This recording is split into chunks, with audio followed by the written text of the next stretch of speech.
From Fort Lauderdale, Florida, Comcast SportsNet presents Orioles Spring Training Baseball. Today here in South Florida, the Orioles meet the St. Louis Cardinals.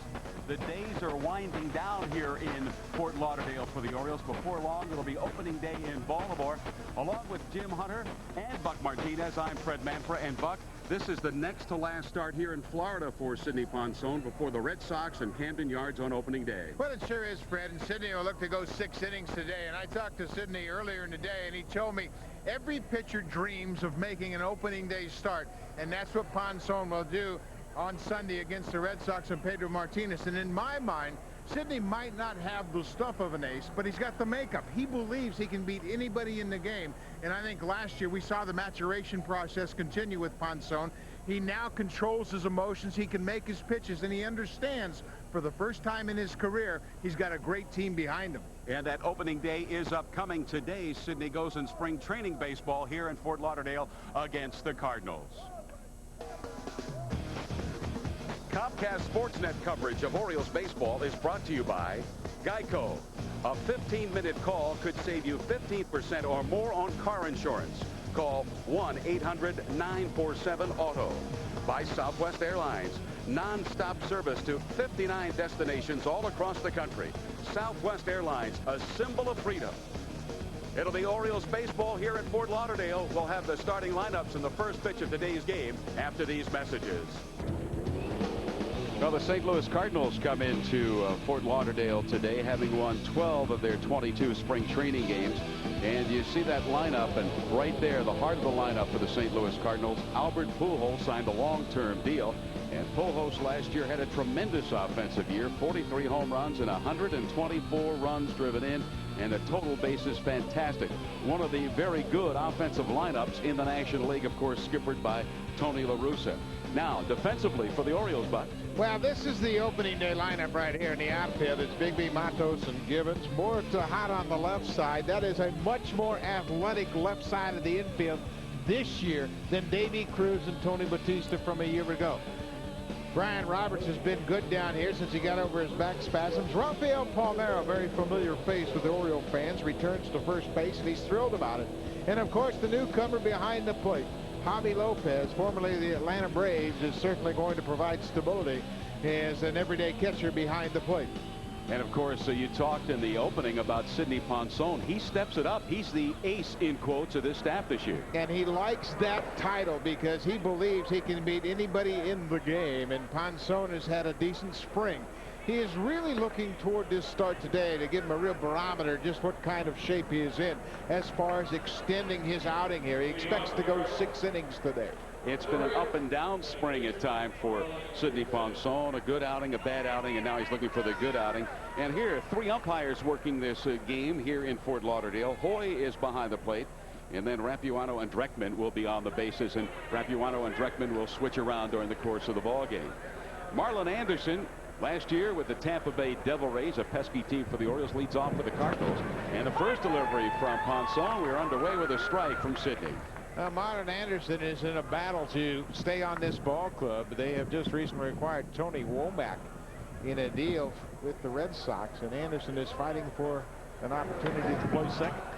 And of course, Tony Womack today, we understand, playing in 2 B games to get those at bats and get with the big ball club. Yeah, I mean, you can see the numbers of a year ago. Pretty good numbers for a second baseman by Anderson. Trying to butt his way on, and the count now 1-2 to Marlon Anderson, a guy with good athletic ability, but some question the ethic, the work ethic. Well, Tony La Russa put so much emphasis on defense that he is not sure that Anderson will fit the bill there, but here he tries to reach base and jumpstart the offense. The ball just trickles into foul territory. Of course, we talked about the Tampa Bay Devil Rays, and they always provide problems for the Orioles, and he had a couple of big hits against the Birds last year down at Tropicana Field. Always been a good offensive player. Count evens up 2-2. Well, the word came down about Omar Dahl, and Omar's sore shoulder is going to be journeying to Birmingham, Alabama to see Dr. Andrews to see if surgery is necessary, Buck. Yeah, it's a disappointment for Dahl and the Orioles as well because his health is still in question. 2-2 pitch. And that wind is going to knock that ball down as Matos comes in. Yeah, that's one gone. So Omar Dahl figures not to be active one way or another as we look at the IWIF injury report. No matter what, he will not be active on opening day, and if surgery is necessary, it could be mid-May or later before Omar Dahl is back. The last time he tried to throw a bullpen, he shut it down after just 10 pitches, and he is not healthy, and he wants to find out what the root of the problem is. So Dr. Andrews is highly regarded, and he'll get his opinion on Monday. And Mark McLemore had the surgery on the knee on Monday, and he is anxious. He says it was not as major as anticipated, so he could be back before too long. And Jerry Hairston heads to Baltimore today to have that hand looked at. And Jerry is very optimistic that he could be back sooner than the doctors had originally said. This is Ray Lankford. Last year, he spent the season rehabbing a right hamstring problem. Now, Lankford spent 12 years with the Cardinals before he was sent to San Diego in a trade that brought St. Louis Woody Williams. So now they have Woody Williams in the rotation, and Ray Lankford's trying to regain a position as an everyday player for Tony La Russa. And left field has been a concern this year. And Lankford watches that one as Sidney Ponson gets ahead. We talk about Ponson being able to make pitches. This is the backdoor breaking ball right on the outside corner, and he really understands how he needs to pitch to be effective. Tejada gobbles that one up, and 2 gone. Now Sidney, when he's had trouble this spring, and I guess that's part of spring training, his mechanics have been out of whack. Once he is down with those mechanics, he's been superb. Well, that's why you have spring training, and that's why it's so long these days, and so the pitchers can get into shape and their mechanics can be ironed out. And when he makes this start and one more, he should be ready to open up against the Red Sox on the 4th of April. Here's Pujols, one of the most feared sluggers in the game. And you look at his numbers, they're just eye-popping numbers. 124 runs driven in last year, 43 home runs, and a .359 average. He hits it hard, but Miguel Tejada there. And it's a 3-up, 3-down first for the Cards against Sidney Ponson. We head to the bottom of the first in windy Fort Lauderdale. Orioles coming to bat scoreless.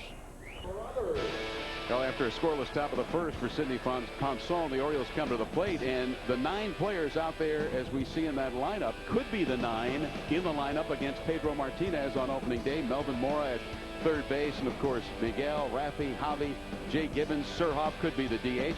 Defensively for the Cardinals, here's how they stack up. Gold Glove defense. There are 4 Gold Glovers in the lineup, including Roland, Matheny, Edmonds, and Renteria. They committed just 77 errors all season last year. And Carpenter fires the first pitch to Brian Roberts for a strike. Big right-hander. And 1-1 now to Brian Roberts. Chris Carpenter, I had him in Toronto when I was managing the Blue Jays, and he has battled injuries the last couple of seasons. He is healthy this year and has earned a spot in the Cardinals rotation. He originally had surgery for his right shoulder. He had some tacks put in there and came back and had scar tissue removed. Now even at 2-2, foul ball. Carpenter has had a good spring, not ERA-wise, but they're pleased with the way he's throwing, and they are very confident that he will return fully. Yeah, they're really pleased with his progress. When you're under the watchful eye of Dave Duncan and Tony La Russa, they look more at how you're throwing as opposed to the results you're getting. Full count. I remember at one time, and of course broadcasting, managing the Blue Jays, Carpenter, Halladay, and Escobar. They figured they would be the big 3 for a long, long time. Yeah, we kind of expected they would end up like Zito, Mulder, and Hudson. Roy Halladay certainly has reached that status with his Cy Young Award from a year ago. Carpenter's battled injuries, and now Escobar is pitching for the Anaheim Angels. And the count remains 3-2 to Brian Roberts. Roberts will be the opening day's second baseman with Jerry Hairston on the shelf. Neatly backhanded. And Pujols gets it. Now, that's an interesting play right there. Albert Pujols is going to play first base every day. He has played 84 games over his first 3 years at first base, but he has great hands, as you could see on that play. La Russa's not concerned one bit about Albert at first base. He believes that with games, his timing will get good, his footwork will get very good, and the ability to put him there every single day should make him, and think about this, Fred, even a better hitter. That man's amazing as it is. Quickly, Moore to the shortstop, and Renteria, as usual, handles it cleanly, and 2 gone. Talking about Pujols at first base. Of course, Tino Martinez now in the American League East, back home in Tampa Bay with Lou and the Devil Rays. Yeah, well, Albert played left field primarily for them a year ago, but now with the makeup of this ball club, he is probably better suited to play first base, and certainly you want to take all of the defensive pressure off of him and allow him to really be at his utmost when he's got that bat in his hand. Well, a big cog for the Orioles this year will be the man at the plate now, Miguel Tejada. See the runs driven in this spring and a couple of home runs, and what a quick bat. Now, last year he really got off to a slow start because he was worried about the impending free agency. It took him almost 6 weeks to really get into a groove with so many things on his mind.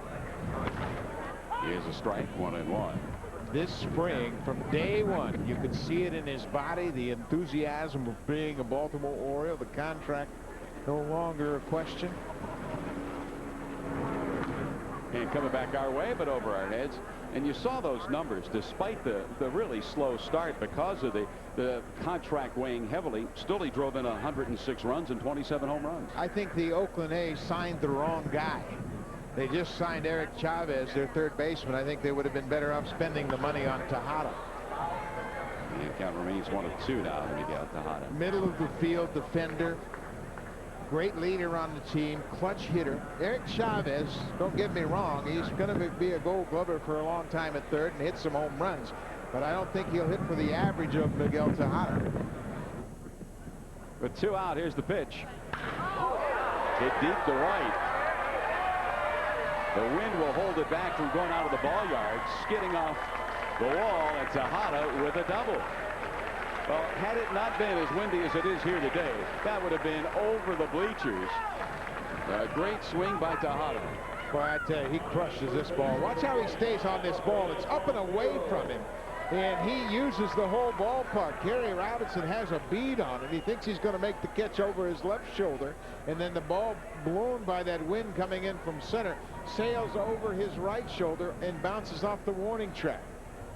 Now, Rafael Palmeiro, when you look at the spring training numbers to this point, not impressive. Hitting just above 200, does not have a home run, but the wind has cost Rafi points in the average and numbers in that home run column this spring, and then again a windy day here in Fort Lauderdale. Well, now if Palmeiro were trying to make the club and didn't have his experience, he might panic and change his stroke, but he feels good at the plate, making good contact and having good at bats.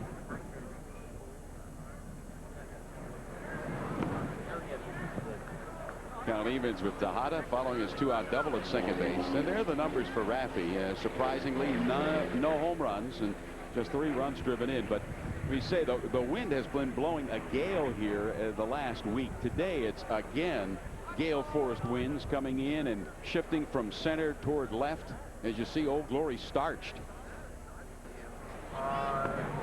Good pitch there. Came in off speed, breaking ball. Carpenter has 4 good pitches, and this is that curveball that's always been something he can call up anytime he needs it. He can throw it behind in the count and get him back ahead. Trying to drop that curveball on the outside corner. Carpenter, 29 on April 27th as the season is underway. They're anticipating, I guess, him the number 5 starter this year. Well, they put him in the 5 spot for some matchup concerns, and we'll get into that as the game develops. Just missing inside. Count runs full. You know, Fred, everybody is talking about the Orioles and how they have put together this great team, and I think they really spent their dollars wisely by bringing in Palmeiro, a guy that was so popular and so effective, and given first-year manager Lee Mazzilli a pretty potent offense. And Rafi has the base hit, pulling it. Orioles take the 1-0 lead as Tejada scores. This all with 2 outs. Rafi with back-to-back doubles, so the Orioles have a 1-0 lead over the Cardinals. That is something that the fans of the Orioles should get used to over the course of the summer. Tejada gets on. Palmeiro drives him in, gets in the scoring position for Javi Lopez. A pretty potent heart of the order. You take a look at the fastball. Carpenter trying to come inside with it. It ran back out over the plate, and Palmeiro hooks it inside the bag at first base to chase home Tejada. And stepping up, another 100-plus RBI guy from last year with a runner in scoring position. Lopez takes strike one. Career season for Javi Lopez a year ago, 43 homers. He drove in 109 and hit 328.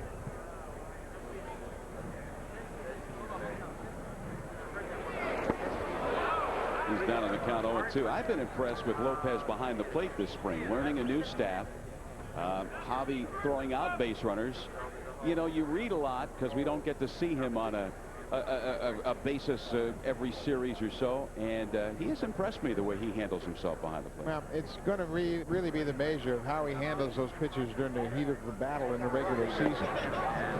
He had a great staff to work with. Of course, everybody knows that he did not catch Greg Maddux during the regular season. He had Smoltz and Glavine and Millwood when they were all there last year. He caught Russ Ortiz, and he won 21 games, so he can't be too bad. Palmeiro at second, 2 down, 1-0 Orioles. And it evens up at 2-2. I think one thing we'll learn about Javi Lopez in the American League is that he's a very good breaking ball hitter. And that should serve him very well when he's playing at Camden Yards because of the friendly confines of center and right center. Through the middle, base hit. Raffy being waved in by Trebelhorn, and with 2 down, the Orioles have scored 2 runs. Palmeiro with an RBI double. Now Lopez drives in his 6th run of the spring with a 2-out base hit to plate Palmeiro from second base. 2-0 Orioles.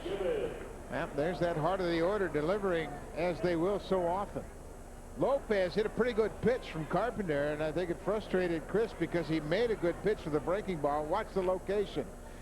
Down and away, and Carpenter is frustrated because he made a good pitch, but Lopez stayed on it. In fact, that may have been a changeup. It's the 2nd run of the inning as the Orioles jump out on front. Watch Carpenter's reaction on the mound. You can see he was frustrated. He'd made a good pitch, and Lopez spoiled it. So all this began with a 2-out double by Tejada. And now Gibbons comes up with the Orioles ahead 2-0. Palmeiro with a 2-bagger to bring in Miguel, and then Javi Lopez a single to bring in Palmeiro from second base. Gibbons with a 1-0 count.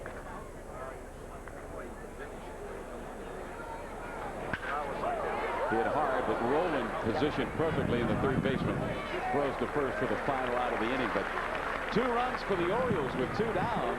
We go to the top of the 2nd in Fort Lauderdale. Orioles have jumped out in front of the St. Louis Cardinals. Orioles 2, Cardinals nothing. Well, this past Saturday, the Orioles hosted their 2nd season ticket tag day at Camden Yards, and the results, again, an overwhelming success. The Orioles have chosen to hold one final tag day this Saturday. Come out to the park between 10 and 2 and pick out your seats in person as Jim Edmonds takes the first pitch from Ponson inside. You can call the Orioles at 888-848-BIRD for more information or to order your season tickets. Tag day this Saturday again at Camden Yards.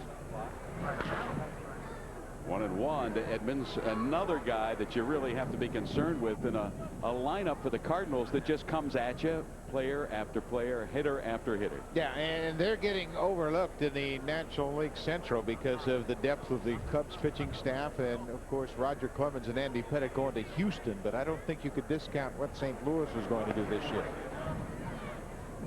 They were in great shape a year ago until they ran into the Cubs in a 5-game series in 4 days in Wrigley to start off September. They lost 4 of those 5 games and ended up 13-13 for the month of September. Now, Sidney's fallen behind the dangerous Edmonds, who powered out 39 home runs last year. And Brian Roberts should handle that. The second baseman does, and 1 gone. Well, last year with the Orioles, Sidney Ponson, as you can see, was blessed with run support, as Sidney had a number of runs scored when in an Oriole uniform, but when he went to San Francisco, Buck, things changed a bit. Yeah, they sure did, and he didn't pitch that much differently for the Giants than he did for the Orioles, but his record didn't reflect that. But I think you can see the way he's working today, that he understands that if he economizes on pitches and gets quick outs, he's going to win a lot more games. Of course, he has a 2-0 lead, top of the 2nd, 1 gone. And Scott Rowland, the guy the Orioles almost had a couple of years ago. And it's 1-1 on the third baseman, who is very happy to be out of the city of Philadelphia. Had a great year last year, 104 runs driven in. 2, Sidney with a good pitch there. Now right on the corner, and Lopez and Ponson appear to be really getting comfortable with one another. And this is something we're going to have to watch, as Fred talked about the development of Lopez catching a new pitching staff. Boy, what a good pitch that was. You were a catcher. Now people say, hey, wait a minute. This guy is a big league catcher. Why should he have a difficult time learning a pitching staff? Because you don't understand the psyche of the pitchers in pressurized situations. When Javi Lopez is catching Tom Glavine, he knows he's going to sink the ball down and away. And when he gets in a real tough situation, that's where he's going. Boy, another good pitch. Got that corner again on Roland. Ponson really appears to be zeroed in with his command. He threw a great sequence of pitches to Scott Rowland. Javi Lopez set up outside, receives a fastball for a strike, just missing with the fastball. Again, catches the outside corner. Sinker inside, he has to fight it off, and then drops the slider right on the block to retire Scott Rowland. That was a great sequence of pitches. Well, here's a guy, if you're an American leaguer, you don't hear much about. Edgar Renteria. You hear about A-Rod, you hear about Tejada, and you look at the numbers from Renteria last year, eye-opening numbers. And Renteria is on. Ball bouncing right back to the mound, and Sidney reached up, and he takes the glove off. He may have hurt his hand on that comebacker to the hill. Well, he got leather on it for sure, and now he quickly puts it right back on. Renteria hit a sharp comebacker to the mound, and watch the follow through of Ponson. Does he get the glove up in time? Pretty good balance, and he does. He reaches for it, deflects it, knocks it down just behind the mound, but there's no play for Mora. Watch Ponson here. There he reaches for it. It goes off the thumb of his glove. Mora comes across the diamond, and Ponson says, don't throw it. Hold on to it. It's going to be a base hit. There you can see it hit off his glove, but Mora had no play. And that will go as an infield hit for Edgar Renteria. Here's a guy trying to make it back to the big leagues. Greg Vaughn last year at Colorado in the Triple-A ball hit over 300, but he's struggling this spring. Now, you know, Greg Vaughn has always been a powerful guy that thought about pulling the ball, hitting out of the ballpark, and now as his skills have waned a bit later on in his career, he hasn't been able to make an adjustment and hit the ball to the right side and maybe become a little better breaking ball hitter. On a feared slugger for many years, and the last 2 years in the big league hitting for an average of just 167, and those home runs, you might be able to live with that if the guy's hitting the ball out of the ball yard, but he had a lot of warning track power and nothing more. Yeah, it's just a different Greg Vaughn now as he's trying to hang on with the Cardinals. And the count is 3-1 now on Vaughn. You look back to his days with San Diego, 1998, 50 home runs, 119 RBI. He had home run years of 31 with Milwaukee in 96, 45 in 99 with San Diego. He's had a great career. 355 major league home runs. And as you say, trying to hang on with the Cardinals, but struggling this spring.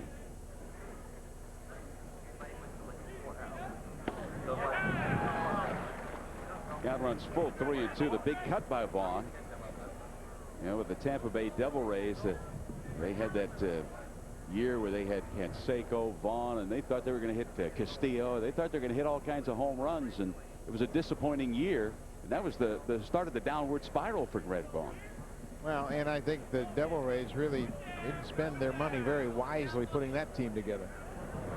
And ball 4 as Vaughn draws the walk, and Mike Matheny, the St. Louis catcher, will come up. Orioles lead at 2-0 in the first with 2 down. Tejada doubled, then Palmeiro with a double to drive in Miguel, and Javi Lopez singled in Rafael, and the Orioles had the 2-0 lead. These are the kind of innings that are going to keep you from being an ace of the staff. You've got a 2-run lead, you get 2 quick outs, you make great pitches to Scott Rowland, and then you give up an infield hit, and then you walk the number 7 hitter with 2 outs. It just doesn't make any sense. You've got to be much more aggressive. Matheny having a pretty good spring, takes the first pitch in there. It also elevates your pitch count early in the game, and you might keep yourself from pitching into the 8th and 9th inning. Monson with a 1-1 record this spring with a high ERA 5.40. This for Sidney is his 5th game and 5th start. Ryan Roberts will handle it, and the second baseman throws to first, and the threat is over. The Cardinals will strand 2, and as we go to the top of the 2nd in Fort Lauderdale, Orioles with a 2-0 lead over St. Louis. Comcast SportsNet is your place for the best up-close coverage of your favorite teams. Every angle of the story and every view of the action. It's Sports Night presented by PricewaterhouseCoopers every night at 10 and 1 a.m. only on Comcast SportsNet. Bottom third of the order now for the Birds as we look at Jay Gibbons. On this windy day, you see the cameras being bobbed up and down. B.J. Surhoff to lead off for the Orioles. Surhoff, Bigby, and Matos, and that's a nice bottom third of the order.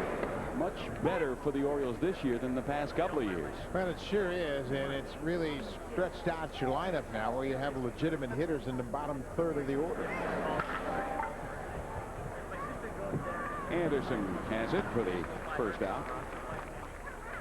Designated hitters, a situation right now, Buck, with B.J. of course here today DHing. You got David Segui and a fellow by the name of Jack Cust, who's still very much in the plans. The Mark McLemore injury really changed the thinking of the skipper Lee Mazzilli. Well, it sure did. They were counting on McLemore to be a utility player and give them some flexibility, but now he has to think about these DHs, the possibility of Roberts DH, and occasionally when Jerry Hairston is healthy, whether those two will be on this team, certainly another question, and all circulates around Hairston's health.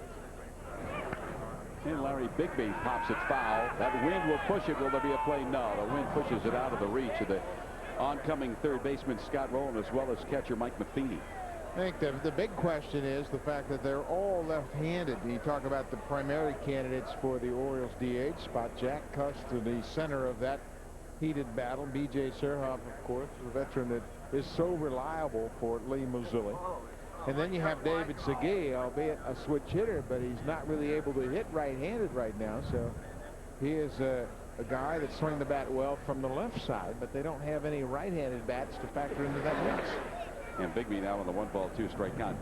Talking to Marty Cordova, and Marty is very optimistic that he will be back with after the surgery of the offseason much sooner again than the doctors think, and he's talking about somewhere in May.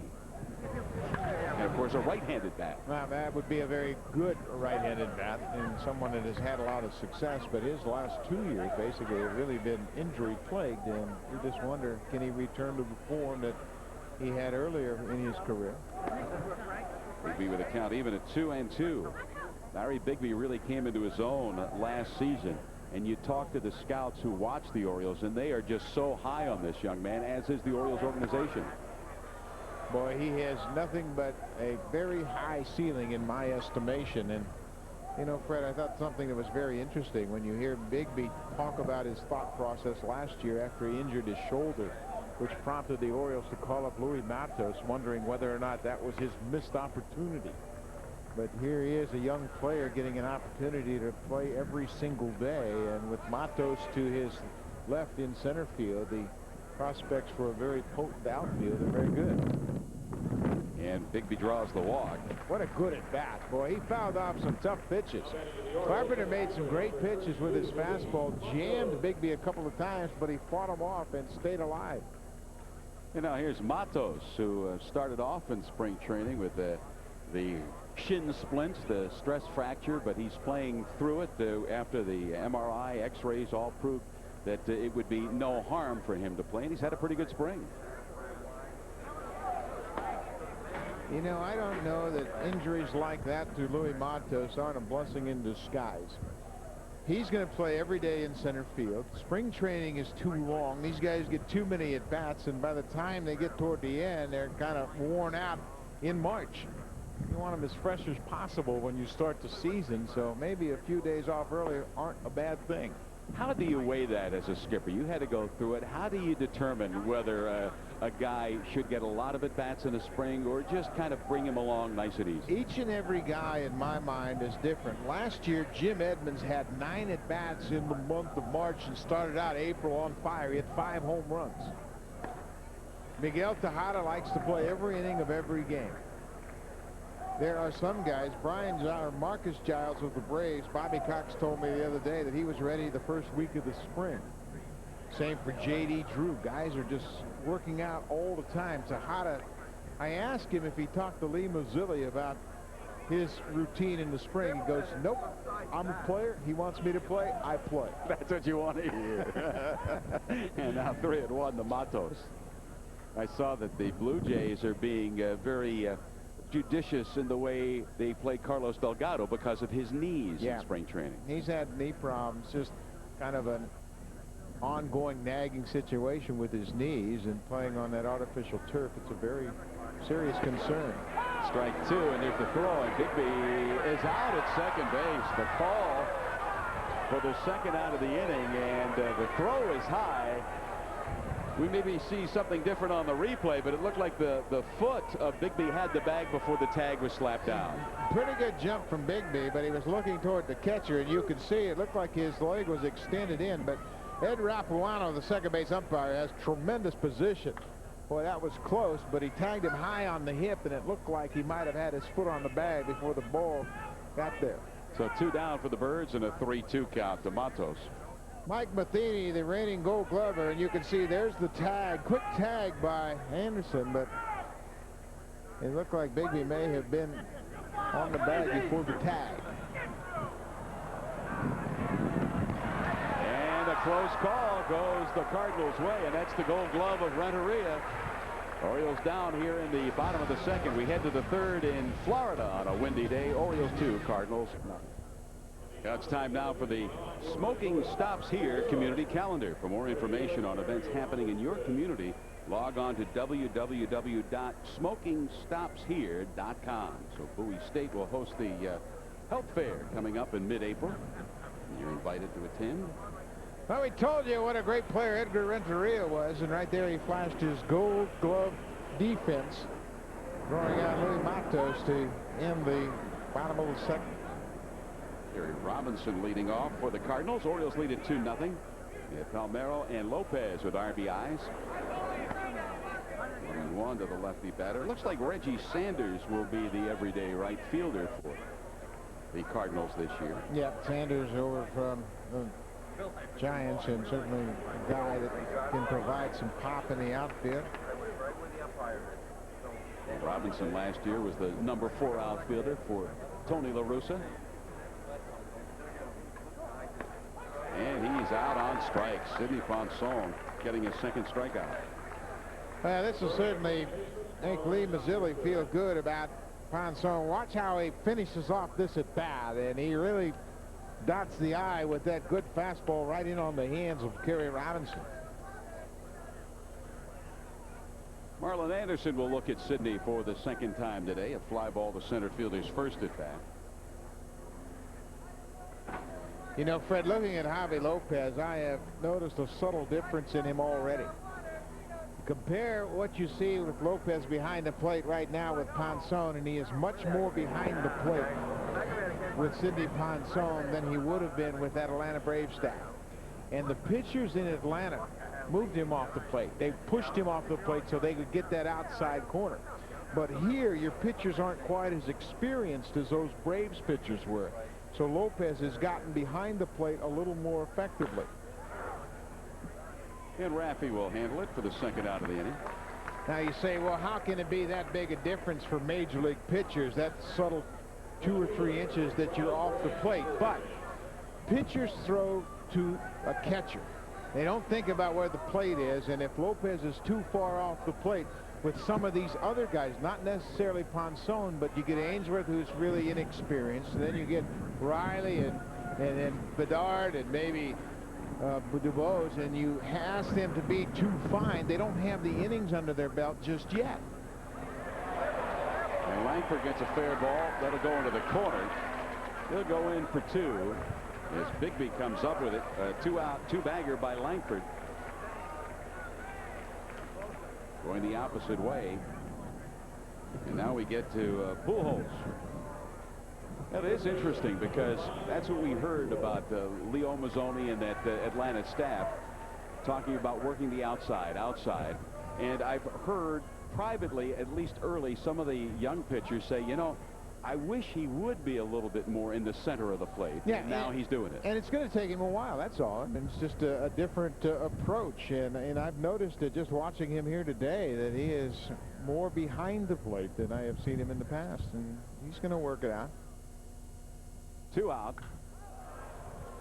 And Gibbons will fight the sun and the wind. And Jay on the run. And it's a foul ball. How do you like that?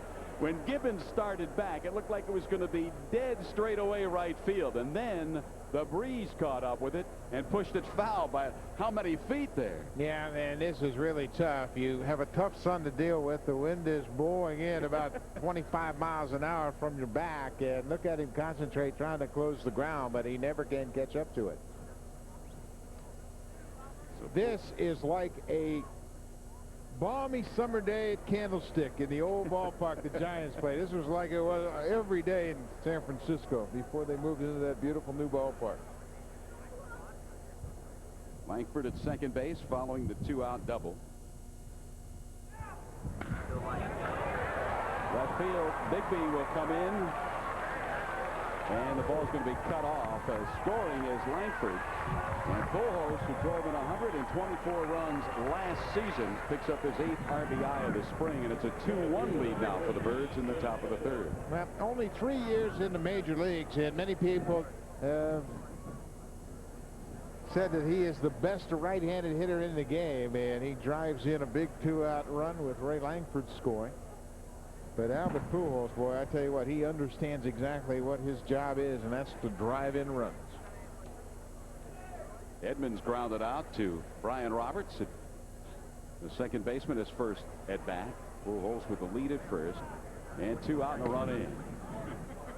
Now, all the runs in this ball game coming with 2 down. The Orioles in the first, a 2-out double by Tejada. Palmeiro brought him in with a 2-bagger, and then Javi Lopez plated Raffy with a single. 1-1 the count.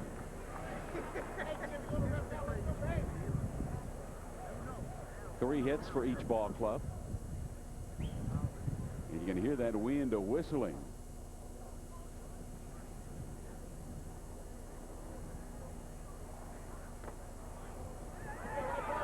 Now going to second base will be Pujols. That ball got beyond Javi, and Lopez was fortunate to have the umpire, Hoy, stop the ball, but going to second base was Pujols in scoring position. Yeah, you can see how far Ponson missed his location. Javi was set up on the outside corner. The ball was all the way across the plate, off the plate inside. And Lopez, I don't think he got leather on the ball. It hit off the shin guard of the umpire. Edmonds now on the runner at second base. A run in for the Cardinals. You know, Fred, you look back to the second inning when Ponson had 2 quick outs, and then he gives up an infield hit, walks Vaughn, prolongs the inning, and he has to face the heart of the order another time. I mean, you're just forcing yourself into those dangerous situations because you don't pay attention where you are in the lineup. Today with a run in and a runner at second. Edmonds has a full count, 3 balls, 2 strikes. And the last thing you want to do is put the bottom third of the order on base and have to deal with the meat of the order sooner than necessary. And you look at all the great pitchers, and Maddox is one, and Clemens, of course, and Kerry Wood has evolved into that, where they get down to the 6th, 7th, 8th, 9th spots in the lineup. They don't mess around. Put it in play. Struck him out. Good pitch from Ponson to catch the inner portion of the plate. A run in for the Cardinals. We go to the bottom of the 3rd. Orioles 2, St. Louis 1. Comcast SportsNet coverage of Orioles baseball is brought to you by Southwest Airlines. Non-stop service to 59 destinations all across the country. Southwest Airlines, a symbol of freedom. Orioles with their 2-1 lead. Comcast SportsNet coverage of Orioles baseball is brought to you by Sun Microsystems.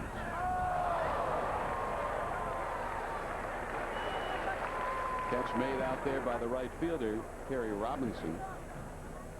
And that took one away from Brian Roberts. Well, Robinson had that ball sail over his head earlier in the ball game that Miguel Tejada hit. That time that ball looked like it was going to stay up and go right over his glove, but he was able to jump and make a catch up. One gone, and here's Melvin, and Jim Hunter has a special guest with him. All right, Fred, on a bad hair day here in South Florida, Mark Wiley with us. Appreciate you coming over during the game. When spring training began, you talked about the young pitchers on the staff, and you were hoping they would step forward to show you something. And I could say, with about 9 days to go, that certainly has happened. Yeah, we're real pleased with, you know, all our young guys. You know, we've got quite a few guys here in camp that have never pitched a full season in the big leagues, and you know, they've done a good representative job of staying in the running for a starting spot. As a pitching coach, you have to be thrilled that the final roster decisions are being made more and more difficult each time out. Eric Bedard has looked great. Matt Riley's done a nice job. Eric Dubose has stepped it up. And, of course, you did have some of the guys who had some experience, but it's becoming very, very difficult to try to predict how the final five will be.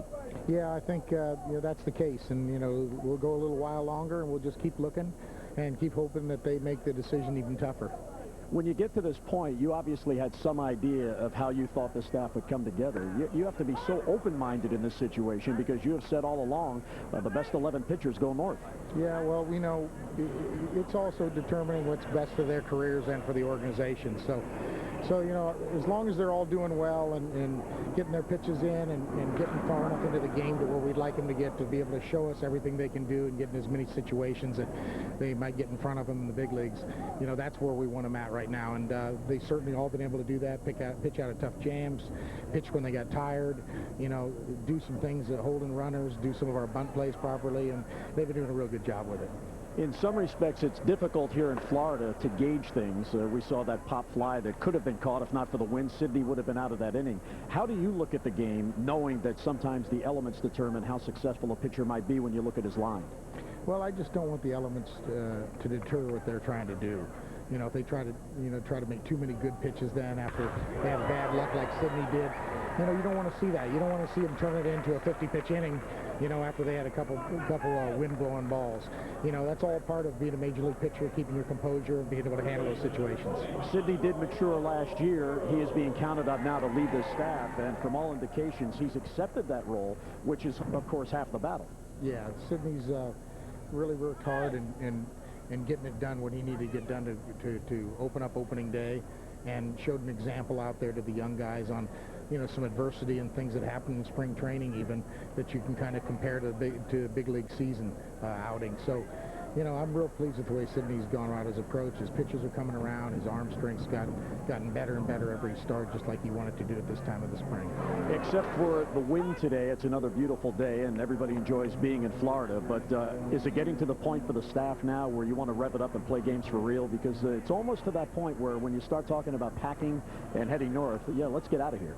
Well, yeah, we've been doing a lot of every other day at home, and we haven't been able to have our whole full major league lineup in the lineup. Today we do, and you can see we have a pretty good ball club out there. Other times some of the younger guys from the minor leagues get a chance to play on the road. But, you know, get the chemistry and the thing going. You know, we'd like to start having more and more major league players playing together. They're going to be out there, and I think that's what's happening now, and we look pretty good.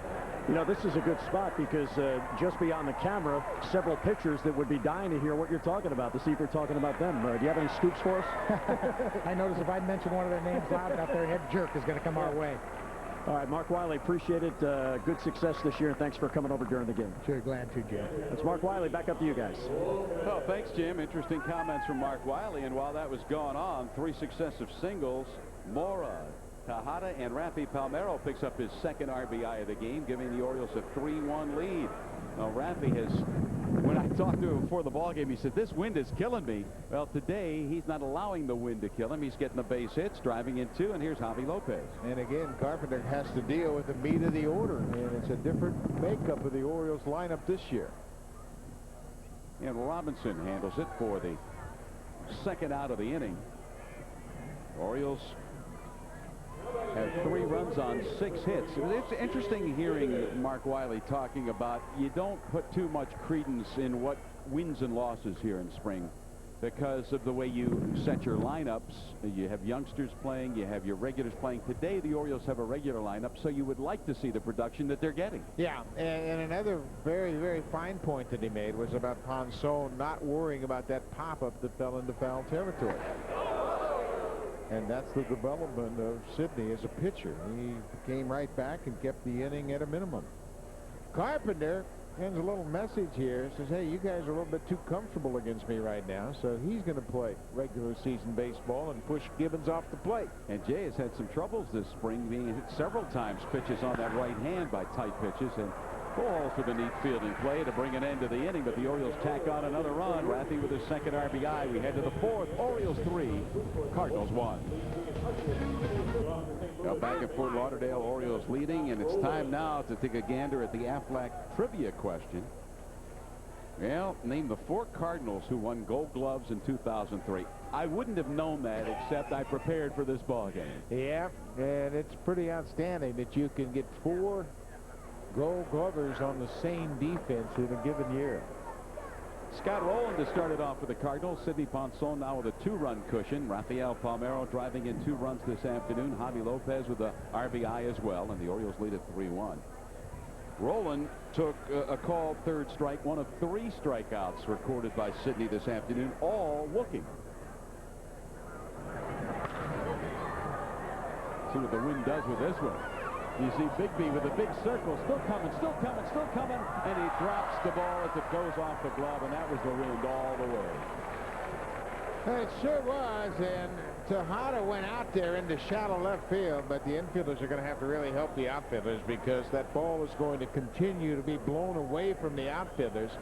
Watch Bigby here, and as he sees the ball drifting away, he speeds up, and it finally goes off his hand as he was shying away from Tejada. He felt the presence of Miguel Tejada, who had drifted out into shallow left field.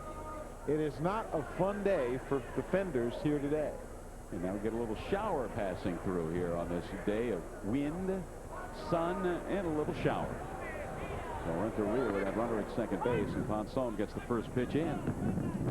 Well, today the Orioles announced that a guy that I thought when camp started had a very good shot at being a backup catcher, Bill Hasselman, was released, Buck, and it was not a very happy day for the skipper, Lee Mazzilli. No, and Lee Mazzilli knew he was going to have a lot of firsts in his managerial career, but today was not a very good day because he had to release one of his players.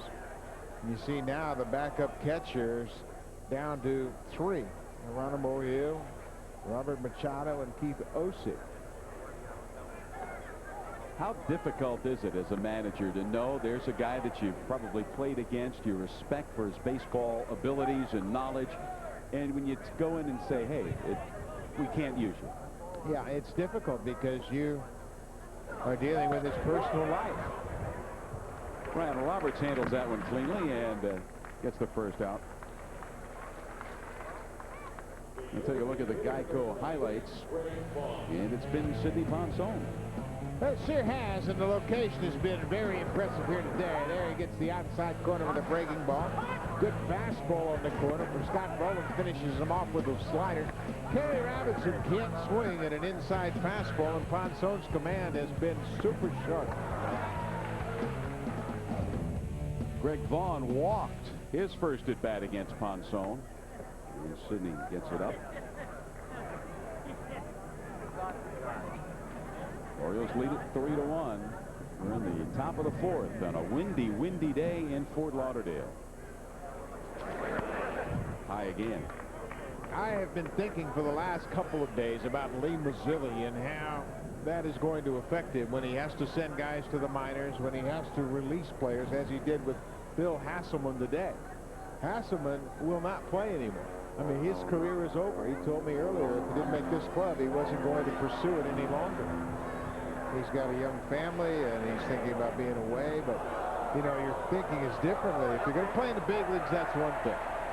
But he said he wouldn't go back to the minor leagues. And here Lee Mazzilli is really kind of having a down day because he effectively has ended a player's career. Mazzilli said that back in 1986 when he was with the Pirates, Jim Leland called him into the office and released Lee And during that meeting, Leland cried. I mean, it's such an emotional time for a player and a manager.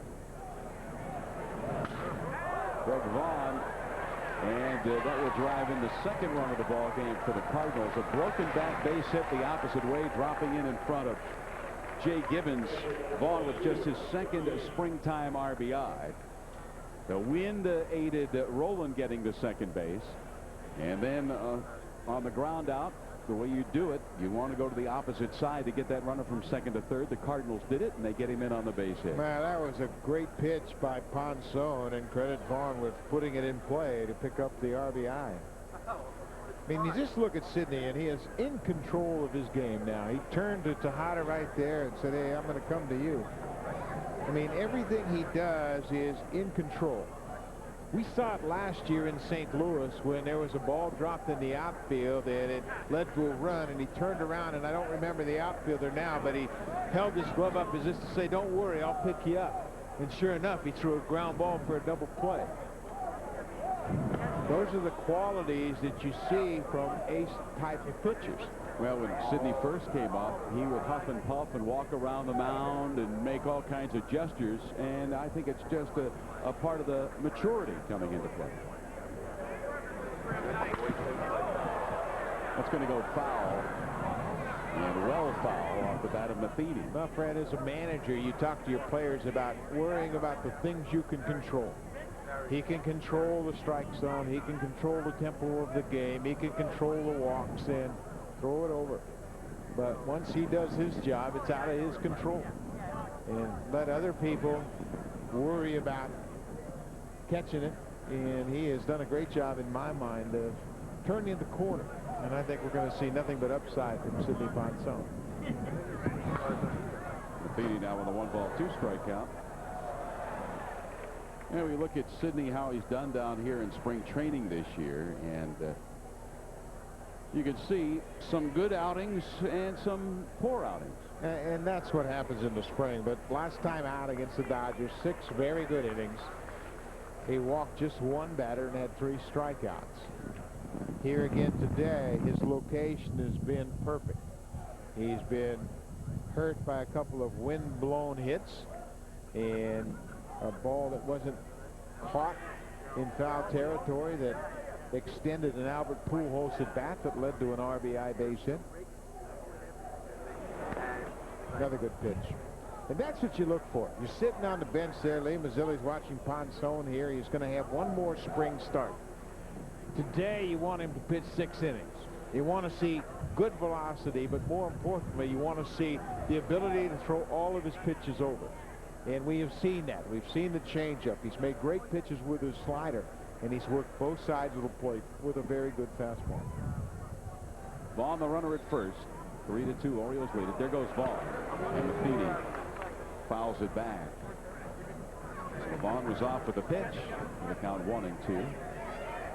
And Greg Vaughn trying to show Tony La Russa that he can do some other things. Maybe a little speed will help La Russa's bench. The Cardinals, of course, are in it to win the division, and La Russa knows he's in a tough fight for that National League Central Division. Last year, they weren't in the playoffs for the first time in 4 years. He's missing outside. Well, you look at the teams. You look at the Cubs, you look at the Astros, you look at the Cardinals, and that's a pretty good trio of ball clubs. Yeah, and La Russa knows that that first month is so important for him because he's going to play Houston 6 times. Then they play the Phillies right toward the end of April. You get off to a good start, you allow yourself to build a cushion between you and the rest of the division, and then you just battle. That first month is so important, and I always think back to 1984 when I was playing with the Toronto Blue Jays and the Tigers went 35-5. They sailed off into the sunset. Yeah, the season was over before it started, basically. Matheny with a 2-ball-2-strike count. Vaughn at first, and he gets back. Well, you know, you talk about being in a mindset for the regular season. You're telling me, as you talked with La Russa, they brought their entire squad here. Normally in spring training, you don't. I tell you, I saw Woody Williams down in the dugout, and he is going to use his big bullpen just as if it were a regular season game today to get everybody into the mood. And Matheny with a good at bat as he hangs in there tough against Ponson, has made some good pitches. Well, Mike Matheny is a two-time Gold Glover, renowned for his defense, great handler of pitchers. But over the last couple of years, he's hit in the offseason with Albert Pujols, trying to pick his brain a little bit about how to have good at-bats. Pujols has a dramatic understanding of what works for him at the plate, and Matheny's trying to pick his brain. And again, 10th pitch of the at-bat. Another foul ball. You know, Fred, Mike told me before the game around the cage, he said, you know, I can tell you everything about how to get a hitter out when he steps into the box. And I guess I don't have the ability to retain what pitchers do to me as a hitter. Albert Pujols, on the other hand, can step into the box and tell you exactly what Sidney Ponce's going to do to him from his past at-bats.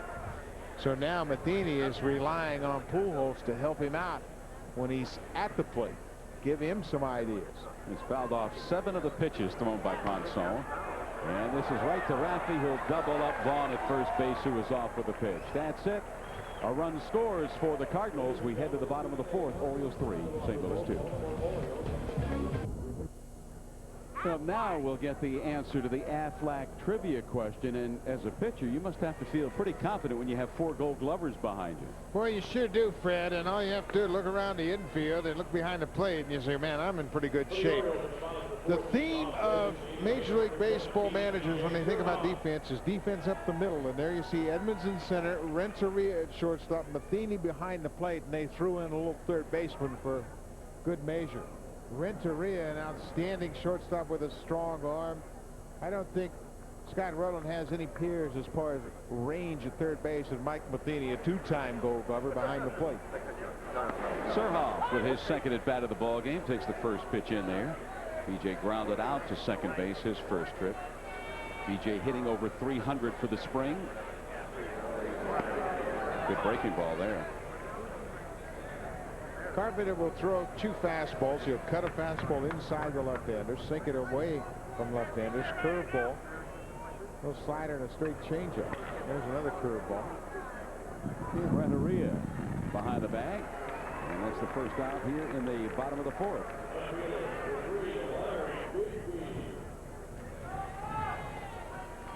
Well, Orioles season tickets are now on sale.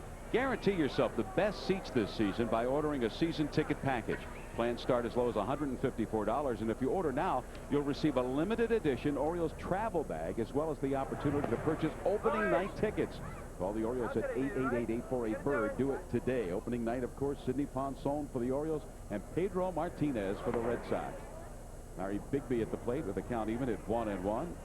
Keep saying that Nomar Garciaparra feels he'll be in that starting lineup on opening day. He's been bothered by the Achilles problem. Roland will watch that ball go foul. There's the third baseman sprinting out, but the wind pushed it foul. Fred, I saw the Red Sox the other day, and they're all optimistic that he will be available for the opener. But at the same time, you have to think, if you're the Orioles, hey, that's not a bad situation. Nomar hasn't played for a while. Trout Nixon is not going to play for a while, and we can catch him before they really get going.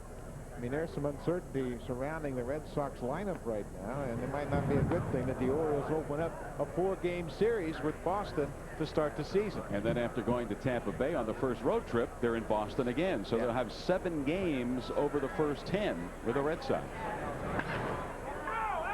Roland handles that one. 2 gone. Yeah, that American League East, the Boston Red Sox, the New York Yankees. And there you see, that seems to be the status quo in the American League East. How do you feel it will change this year, Buck? Well, Lou Piniella said earlier this spring that his team wasn't going to finish last, and I'm not quite sure I can figure out how they can do that. But the Yankees and Tampa Bay will leave after their spring games today to fly to Japan to open up the regular season on March 30th. So they've had to make some quicker than normal roster decisions. Yesterday, former Oriole Davy Cruz was released. He was allowed to seek employment elsewhere. But But you look at the division, and everybody wants to just concede the Red Sox, Yankees top of the division. But you know, there are some questions certainly surrounding the health of Trot Nixon. He's got a bulging disc in his back. No time frame whatsoever on when he might return. Omar Garcia-Parra has the Achilles problem.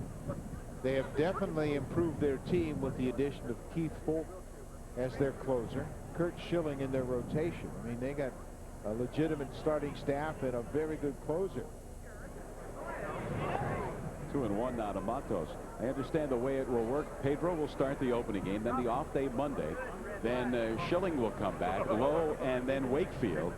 And the Orioles will see their big four right off the top. For Orioles fans, it's a great way to start a promising season. You have all of the off-season acquisitions. You start up with a 4-game series against a great rival, the Boston Red Sox. And I think there's so much optimism surrounding the Orioles this season that how can you not get excited about seeing Ponson and Pedro start the season on Sunday, April 4th.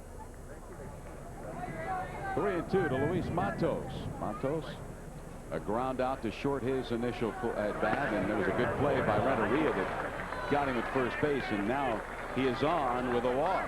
You know, Fred, with all of the acquisitions of the Yankees and the Red Sox, yeah, it's hard not to say, well, they're going to be battling for that title. But who in the world at this time a year ago thought the Florida Marlins would be the world champions? Well, that's the one thing about baseball. You never know. It's you know, it's the old cliche. You know, it's not a sprint, it's a marathon, and a lot of things change. That pitching staff of the Marlins matured over the summer. That's one of the great baseball sayings by a former Cardinal. He says, I'll tell you about baseball. I'll sum it up in 2 words. You never know. Yeah. Joaquin Andujar. You never know. You never know. Roberts 0 for 2 so far today. Orioles leading by a run, 3-2.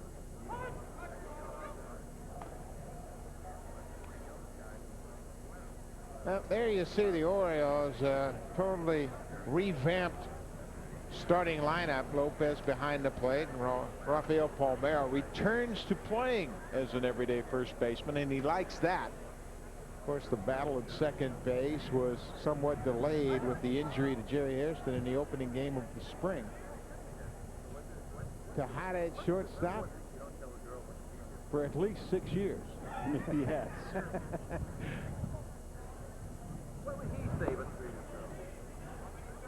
2-1 now to Brian Roberts. You know, the organization deserves an awful lot of credit because they identified a need. They wanted to add a couple of bats to their order, and in fact they added 3. And that's a very effective offseason in my mind. You can have plans and you can have your money, and just a year prior to this they said, well, Pudge Rodriguez, Jose Cruz, those are guys we want to bring in, and it didn't work. This year they got the guys they wanted, and that's such a good job by Jim Beattie and Mike Flanagan. Well, Matheny throws out the second base runner on 2 attempts by the Orioles today as Matos is down. They go to the 5th. Orioles 3, Cardinals 2.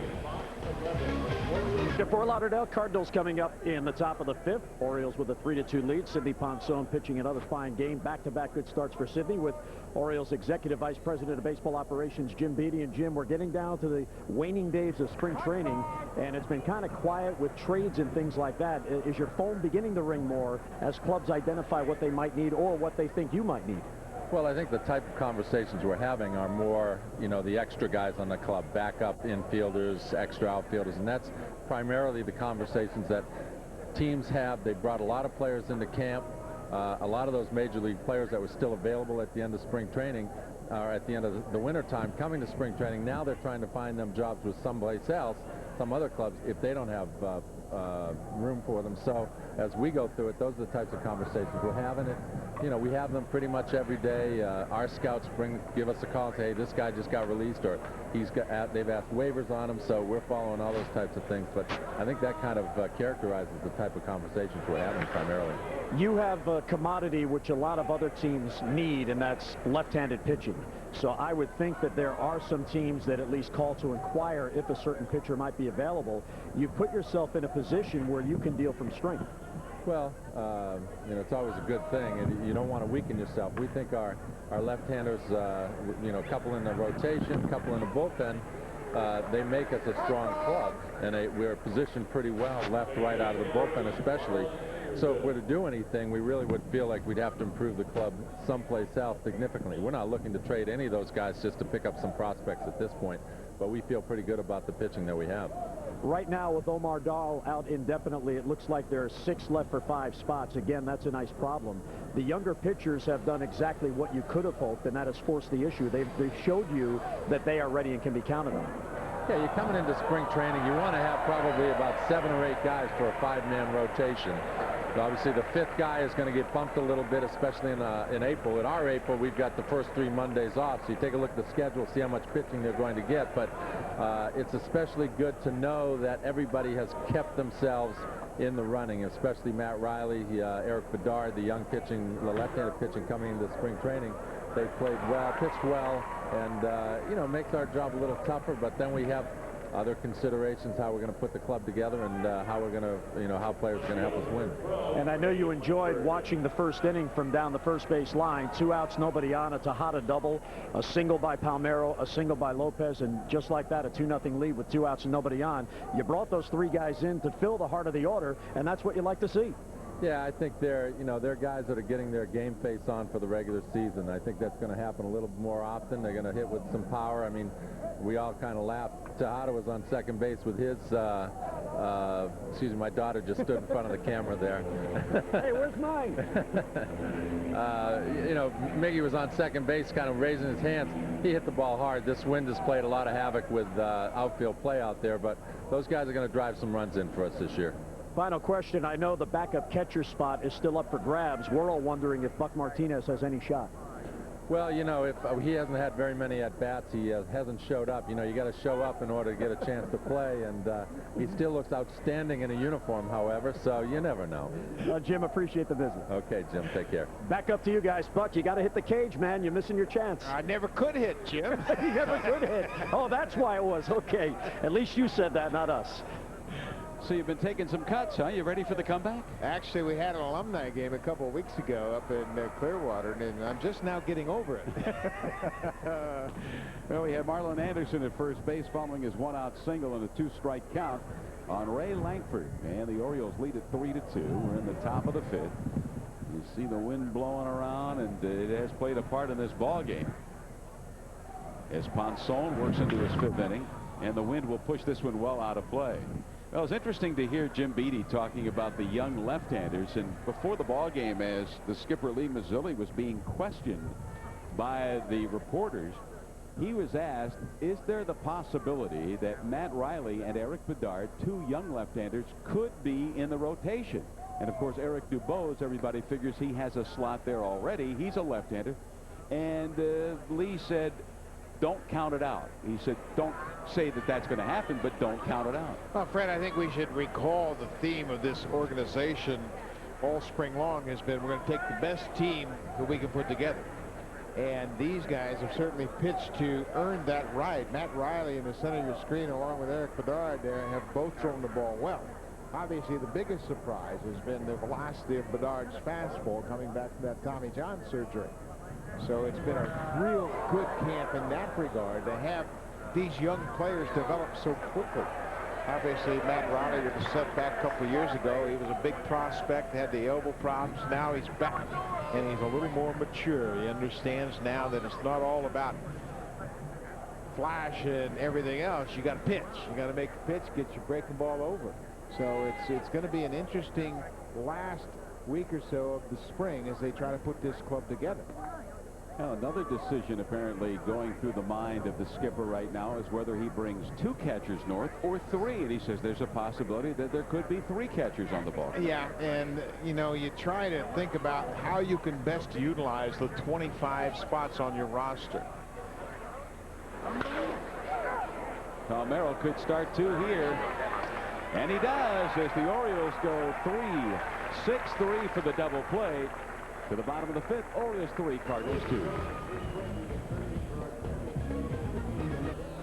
Well, as we take a look at the Geico highlights, it's been a big day for Rafael Palmeiro, driving in 2 of the 3 Oriole runs. Well, he hits a good pitch from Carpenter just inside the bag at first base to drive home Tejada with 2 outs. And then in the 3rd inning, he has a good at bat here. It might have been off the end of the bat, but he dumps it in front of Kerry Robinson for his 2nd RBI. And on defense, it's still vintage Gold Glove defense at first for Palmeiro as he starts the 3-6-3 double play to get Ponson out of the inning. It's a welcome sight to Oriole fans to see that man in that Orioles number 25 jersey again, because he is going to provide stability in the field and production at the plate. And as you said earlier, Rafi guarantees he'll be at first base an awful lot this year. Roberts was at the plate when Matos was cut down attempting to steal that in the 4th inning. And now Brian with his first pitch taking for ball 1. Switch hitting second baseman. Rolling in on the grass at 3rd. Here's a strike as we get a new pitcher and a new catcher, a new battery in the ball game for the St. Louis Cardinals. Widger is the catcher, and Kiko Calero, a 29-year-old right-hander on the mound now for the Cardinals. And Edmonds cruises back to make the grab. Kiko Calero last year was off to a great start. He made the team out of spring training as a non-roster player. He worked in 26 games, and then he ruptured his patella tendon in his knee in June and was finished. Finished for the season. Great numbers, 38 innings in 29 hits allowed with 51 strikeouts. And they're hopeful he can return to that form last year. He's 29 years old. He's a little more experienced than you might normally think, but he doesn't have much major league experience. Of course, a look at the Sun Microsystems bullpen stats by Buck Martinez. Melvin Mora with a base hit and a run scored in 2 trips. Melvin now has the count even at 1 ball and 1 strike.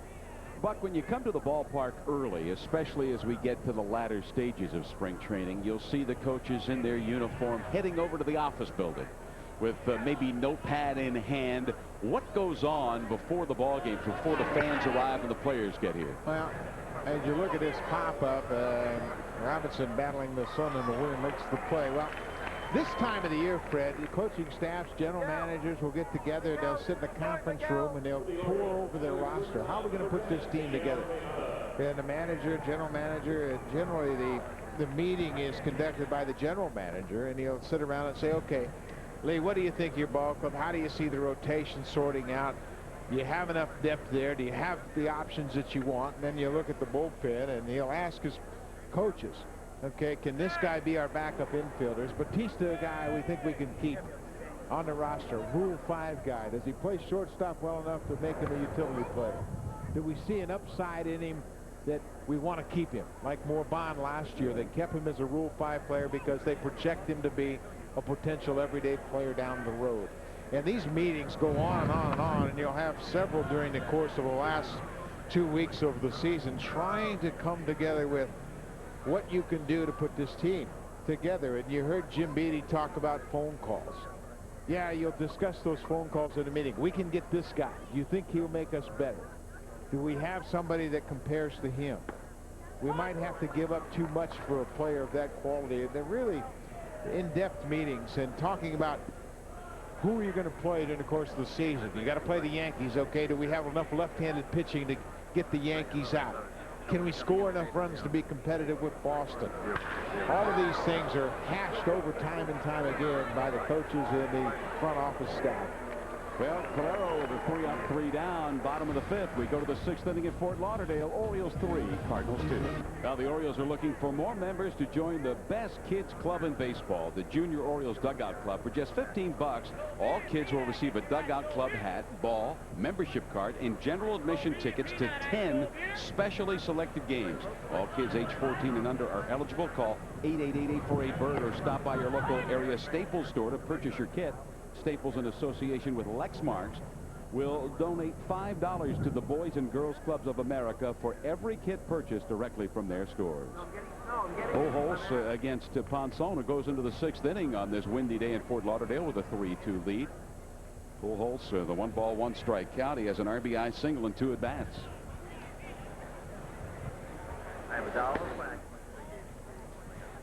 93 miles an hour with the fastball, and here's the Pulte Holmes pitching summary for Sidney Ponson through 5 innings. 6 hits scattered, a couple of them wind-blown variety, a couple of earned runs, 1 walk, and 3 strikeouts, all on called third strikes.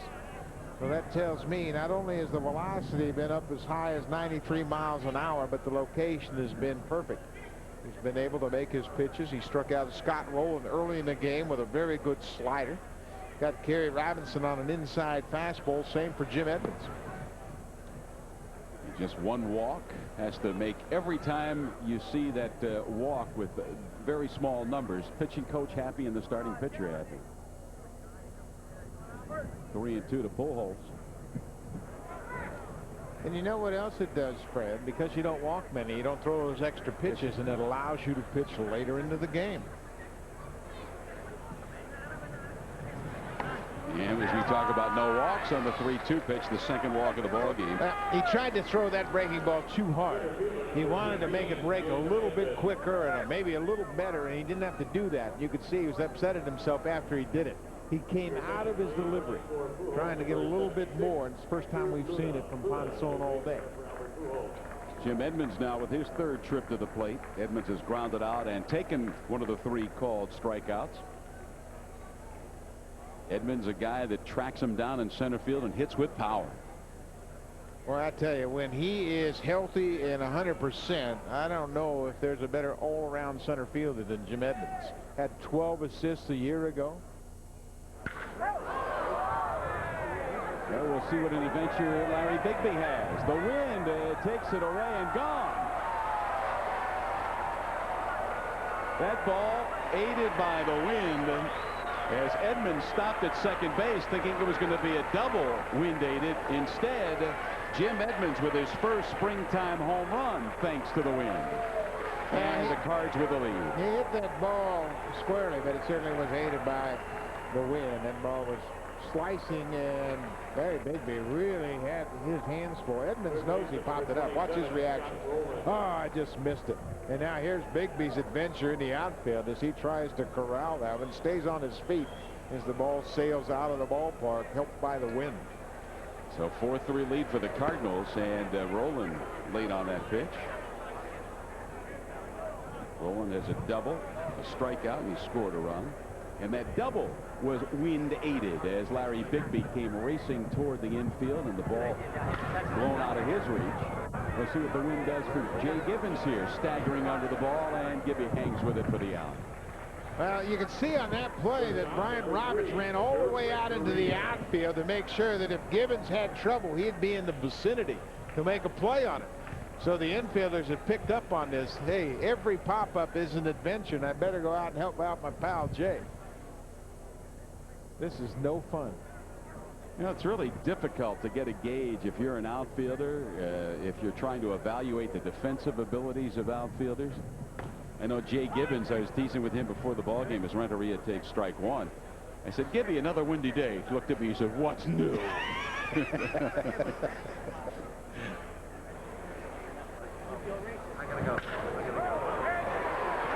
That drops in for the base hit. I said, well, at least it's not snowing like it was opening day last year for the Ellis Burks base hit. You know, a lot of the outfielders will read the bat. Watch where the bat is and where they make contact. That'll tell you whether they're going to hit it toward you, pull it a little bit. And you just can't do that on a day like today because you have to watch the flight of the ball, and the ball will be blown in all sorts of different directions. Greg Vaughn drove in one of the 4 runs for the Cardinals his last at bat. He's played, and he goes after a pitch out of the strike zone. Now, Fred, you look at the line score for Ponson. He's now allowed 8 hits, but I tell you what, to me, he's in mid-season form with the quality of his pitches and the ability to make good pitches. And that's what Mark Wiley, the pitching coach, and Lee Mazzilli will talk about after this outing. And so, you know what? Ponson was pretty good today. And with that throw over to first base, we see some activity starting for the Orioles in their bullpen. The young right-hander Darwin Kubian will begin throwing as that pitch count starts escalating for Sidney Ponson.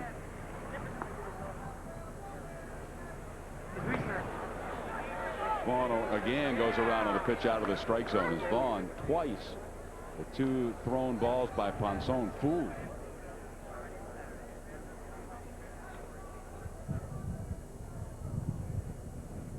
The wind continues to blow. A wind-aided home run by Edmonds after the walk to Pujols here in the 6th, giving the Cardinals the lead.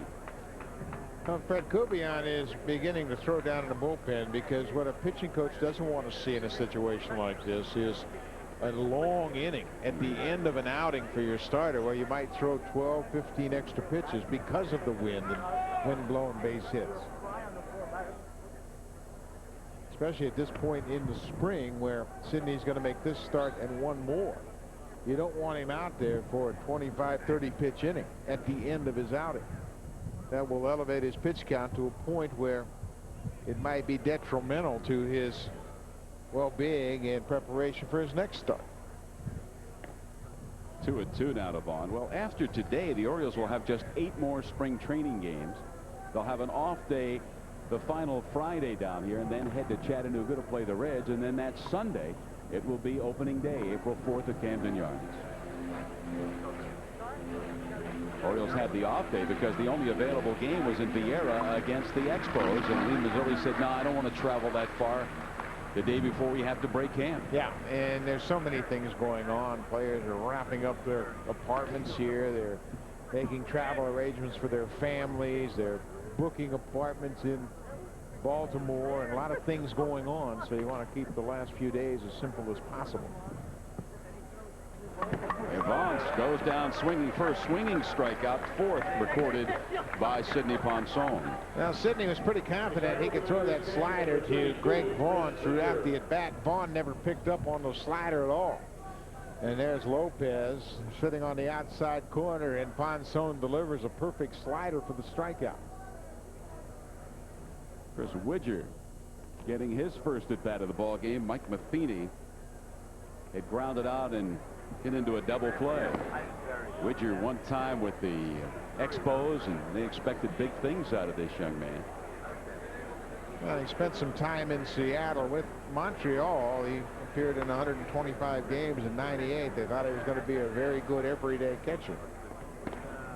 He's never really developed for him, and he's become maybe one of the premier backup catchers in the game. He and Mike Matheny work very well together and make sure that Widger's #1 priority is getting the best out of a pitcher when he starts the game. And not too many years ago, Widger's name was talked about being a one-time Oriole, as they were interested in him, and that trade never came about. 2 balls, 1 strike to the catcher. Orioles trailing 4-3, top of the 6th. And Widger shoots it up over the press box areas here at Fort Lauderdale. Of course, this is not one of the more modern spring training facilities. This an old-time baseball park. And I played here against the Yankees. It was a home for the Yankees spring training for a number of years. Yeah, I saw a movie, this was last year, with Mickey Mantle and Roger Maris starring in the movie, made here at Fort Lauderdale Stadium. 1961. Yes. Yeah. 2 balls, 2 strikes. The ball in the dirt, and Javi Lopez blocked the ball. It went straight up like a foul pop-up, moving to second base. Renteria. Now watch Lopez as he shifts out to his right knee. He got a glove on it, but it was so far away that he couldn't really square up on it. And those are the subtle things of catching a new pitcher that you'll learn when Ponson normally misses where that ball is going to be. And those are the subtleties that Lopez will have to pick up on as he gets more comfortable with his pitching staff. And there's the second strikeout of the inning. But a home run aided by the wind off the bat of Jim Edmonds has lifted the Cardinals to the lead. We see it fly out of here. Orioles trail it 4-3 as we go to the bottom of the 6th.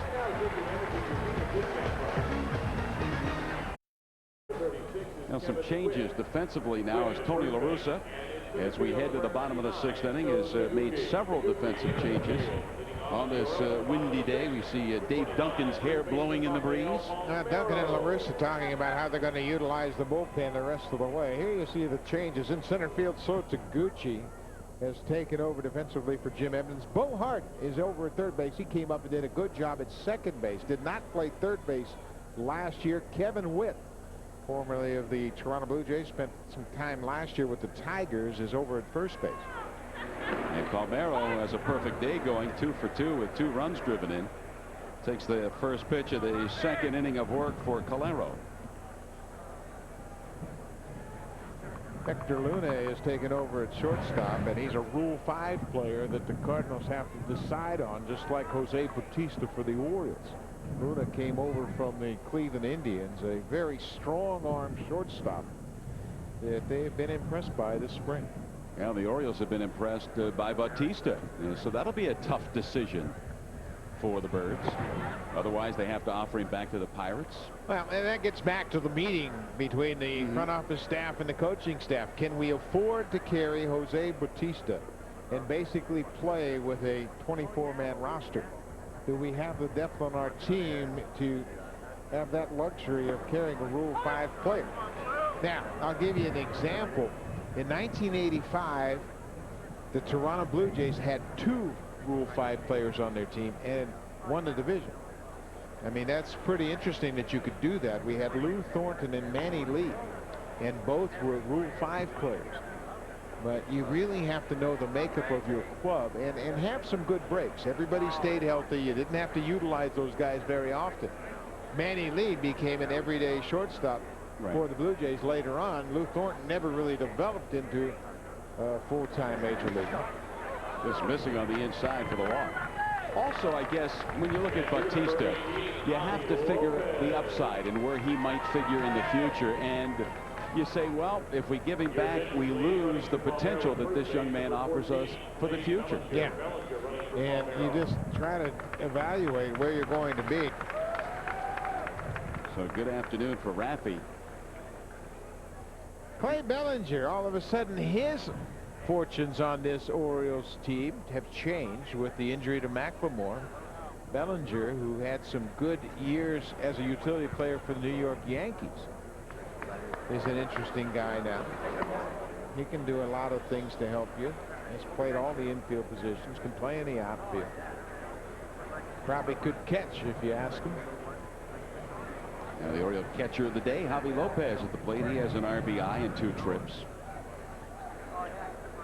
Orioles scored 2 in the first, 1 in the third. Quick throw to first, and Bellinger's back. The Cardinals with solo runs in the third and fourth, and then a wind-blown 2-run home run in the top of the 6th inning off the bat of Edmonds, lifting them to the 4-3 lead. Calero working from the set. You see the gust of wind blowing up the dirt around home plate. How much does the wind affect a breaking ball on a day like today, Bud? Well, it can, because it's coming straight behind the pitcher, and you don't have that normal resistance that you do when there's no wind, or if it is in fact in your face, so it can take some of the rotation off. Second hit of the day for Lopez as Bellinger stops at second.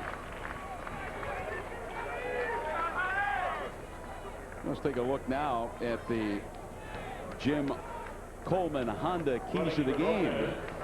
Now, Sidney Ponson, obviously a very important key for the Orioles all season long. Had a good outing here today.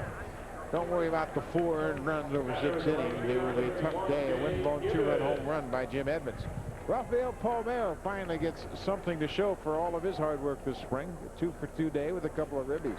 And there's that Jim Edmonds home run. A 2-run wind-blown shot into the 6th inning gave the Cardinals the lead. Another pinch runner going in for the Orioles. Mike Fontenot taking over on the bag at first base as Javi Lopez leaves the game. So 2 pinch runners on the base pass. Bellinger at second base taking over for Palmeiro after Rafi's leadoff walk. And now with Lopez singling, Fontenot goes into pinch run at first for Jay Gibbons at the plate. He'll be looking for his first hit of the day. High and deep, but it's going to go well foul.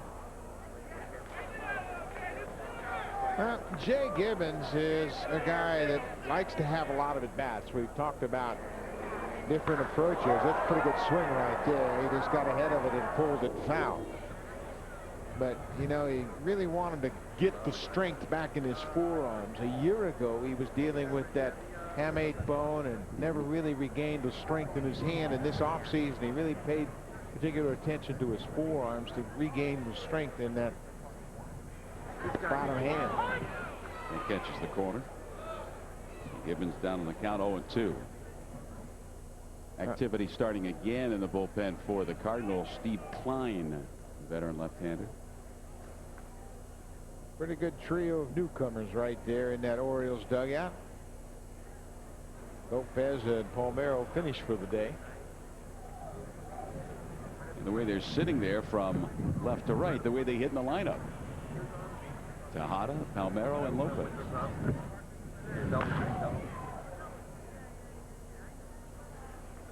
Count remains 2 strikes to Gibbons. So Kubian, throwing again in the Oriole bullpen, will come on after a good afternoon of work for Sidney Ponson. Slender right-hander going under the watchful eye of the man who always keeps track of that bullpen, Elrod Hendricks.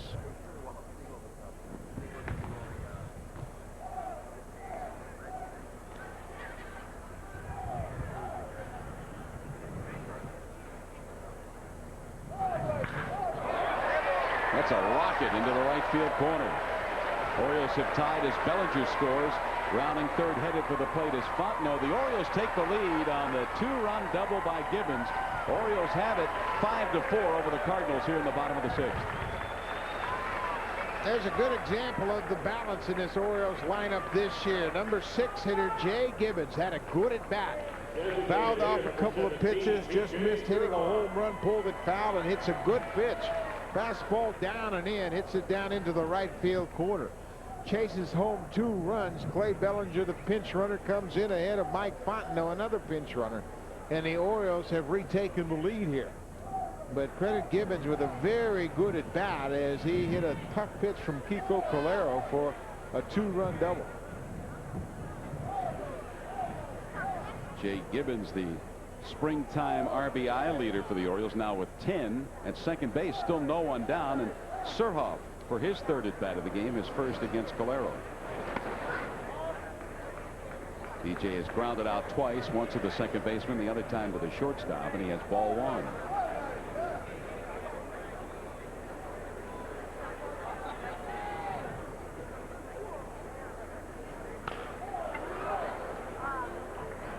Anderson will go to first base, but Surhoff, with nobody down, does what he has to do, get that runner from second to third. Now with 1 out, the runner 90 feet away. Well, I tell you what, if you're a baseball fan, you got to love that at bat. Watch B.J. Surhoff really force that top hand, roll the wrists over, and pull the ball to the right side. He had one thing and one thing only on his mind, and that was to advance the base runner from second to third. Job well done by B.J. Surhoff. I mean, those things rub off on you. You know, he's battling for a job. He's trying to make a spot for himself on this team, and he sacrifices that at bat to put Bigby in a good RBI situation. Well, the infield comes in for the Cardinals with that runner at third base and 1 down, and Bigby at the plate. Well, you like to put your team into regular season situations, and La Russa said, you know what, this is a situation we play the infield in.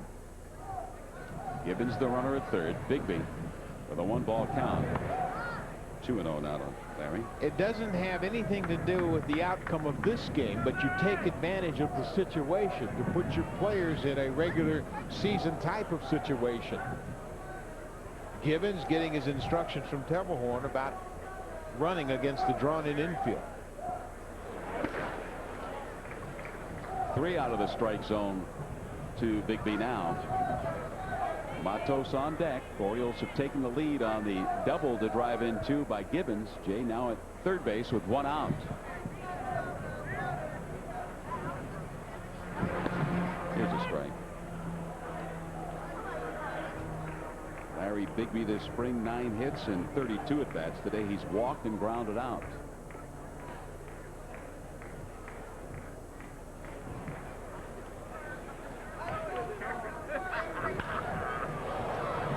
The wind will take take care of this when as Langford goes over and he can't get it. So Gibbons will come in to score the 3rd run of the inning, the 6th of the game for the Orioles. And that ball will go as an automatic double as it got under that fence out there in left field. So Bigby brings in Gibbons from 3rd. And the Orioles lead it 6-4. And Jim Hunter now with Sidney Ponson. All right, Fred, Sidney, you got your work in today, and not a day for a pitcher to be out there with the elements. The wind really hurt you today. Well, the main thing is that I got my work done. You know, it's fun. The first one that they gave me drop, I was thinking, well, please do not fall in fair, please. But then the second one, I was yelling at Tejada, but he didn't hear me. But it's one of those things you have to deal with. As far as your stuff, it looked like you had excellent stuff, and one indication is how many foul balls you had. I mean, Matheny had about a 12-pitch at-bat. Yeah, I was sorry. I didn't make quality pitches against him, though. I made a couple, but he fouled him off, and then I threw a couple down the middle and fouled him off. So I called Javi out and said, I'm just going to throw a change up right down the middle. He lined to Rafi, and I got out there, and it was good. Now, you'll have one more start before opening night at Camden Yards. Are you where you feel you need to be as you've built up the entire spring to get ready for opening day? Oh, yeah, definitely. You know, my slider is there, my curveball is there. Even I think I threw about 2 curveballs the whole day, but, you know, my changeup, slider, sinker was working today. So I'm just happy where I'm at, and I have one more start. I think I'm going to go 5 more innings. Then get myself ready for opening day. We've also noticed how you're getting more and more comfortable with Javi Lopez. It looks like he's really starting to learn the pitchers and what you like to do in your tendencies.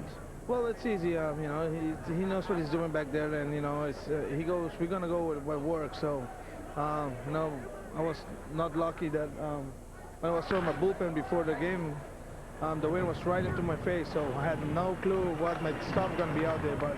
Eventually I went out there and it was pretty good. So, you know, I hit an outside corner for right hand. It's pretty good. Inside for lefty. So, just I'm going to keep working hard and get myself ready for opening day. Well, appreciate the visit. Best of luck. Yeah, thank you very much. Sidney Ponson. We'll come back to Fort Lauderdale. More Orioles baseball coming up.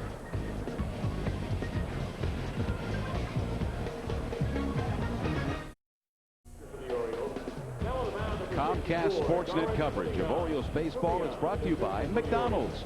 Visit a participating McDonald's today and try a new flatbread deli sandwich. I'm loving it. And by Maryland Smoking Stops here. Orioles with the lead, 3 runs in the bottom of the 6th, 6-4 over the Cards. And a good afternoon of work for Sidney Ponson. He gives way to Darwin Kubian, slender right-hander. Looks like some other changes for the Orioles. Let's take a look at the Sun Microsystems bullpen stats for this young right-hander. It's only his 2nd appearance for Darwin Kubian, and he has spent some time in the big leagues with Toronto, Texas, and Montreal, albeit very limited time, and he's been a guy that's never really been able to command his fastball. A good arm with a lot of promise, but the command has always let him down. Back in 2000, he made his debut with the Toronto Blue Jays, worked in 7 games, and later on he was dealt to Texas. Total of 30 ball games in the major leagues. Actually 29 in the National League with Montreal, and a total of 49 in the major leagues. And Buck, we have several changes now for the Orioles here as we play in the 7th. A new catcher behind the plate. You see Geronimo Gil catching Kubian, and you look around in the outfield, one change. McDonald has gone in center field, and Luis Lopez now the shortstop. Bellinger has stayed in the ball game at first base. Clay Bellinger is versatile, so he can play at first base, and Luis Lopez, just like Bellinger, obviously his stock improves with the injury to McLemore, whether or not they need to carry that extra player, and Lopez can play the infield, more suited to play up the middle. Marlon Anderson, who has been in the ball game the entire way for the Cardinals at second base. He is 1 for 3, steps in against Kubian. At first base, Robinson. Orioles with 6 runs on 9 hits. Looking back offensively, good afternoon for Rafael Palmeiro. 2 hits, 2 RBI, and he's also walked, scored a couple of runs. Javi Lopez with an RBI today. Jay Gibbons driven in 2 with a double. Larry Bigby with a double to drive in a run. So good things happening for the Orioles in this ball game. And they've scored in 3 different innings, and each time they've scored, it has been in the middle of their order where they got things going. Getting back as Kubiak came over. Activity starting in the Oriole bullpen now as the veteran out of the bullpen, Mike Dejan, who pitched for the Cardinals last year, begins to toss.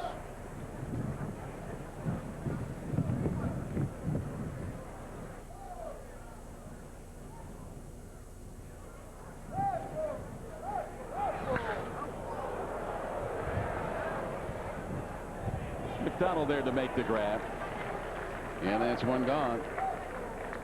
You'll want to get tickets to this year's hottest event, opening night at Camden Yards, April 4th against the Red Sox. Pedro Martinez for the Red Sox, Sidney Ponson for the Orioles. Here's your chance. Order a season ticket plan today, and you'll have the opportunity to purchase a pair of tickets to opening night. Call 888-848-BIRD today. Nothing like opening night baseball. I don't care whose team you're a fan of, but it really signals the beginning of summer as the boys of summer are back. And the Orioles and Red Sox Sunday night, April 4th. That'll be a great matchup, and it seems to be going to be a matchup that we're going to see often. Good teams in the East. Toronto has improved as they had former Pat Hinkin signed as a free agent. Now you look at Kerry Robinson. Has jammed his hand as he slipped back into that first base bag.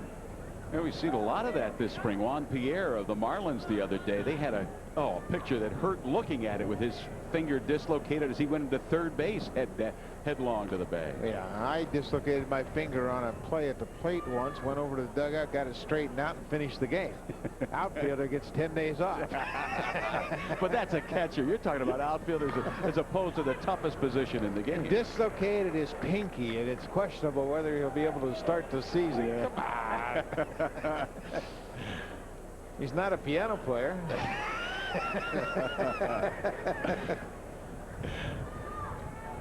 Langford has scored a run. He's doubled in 3 at-bats.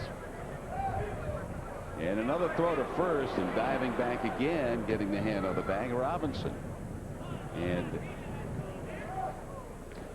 you watch Robinson on that move by Kubiak, and he slides away from the attempted tag by Bellinger. Yeah, reaching that outside corner of the first base bag, the furthest point for Bellinger to make the tag.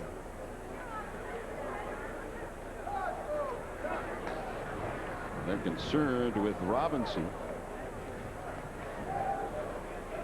Robinson has attempted 4 steals this spring, and there has not been a catcher to get him. Yeah, he was 6 for 7 a year ago as an extra man for the Cardinals. Got good speed and the dimension that he brings to the bench for Tony La Russa.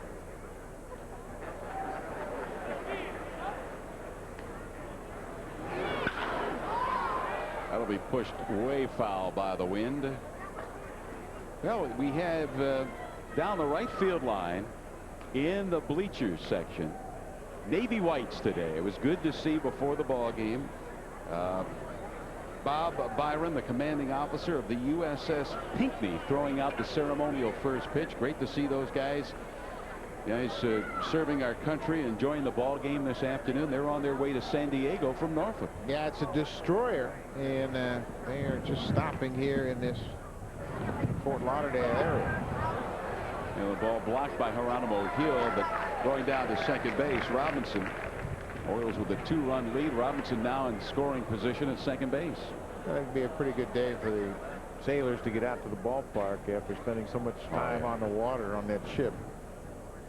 Enjoying themselves. They got here early today. I saw them talking to some of the ball players before the ball game.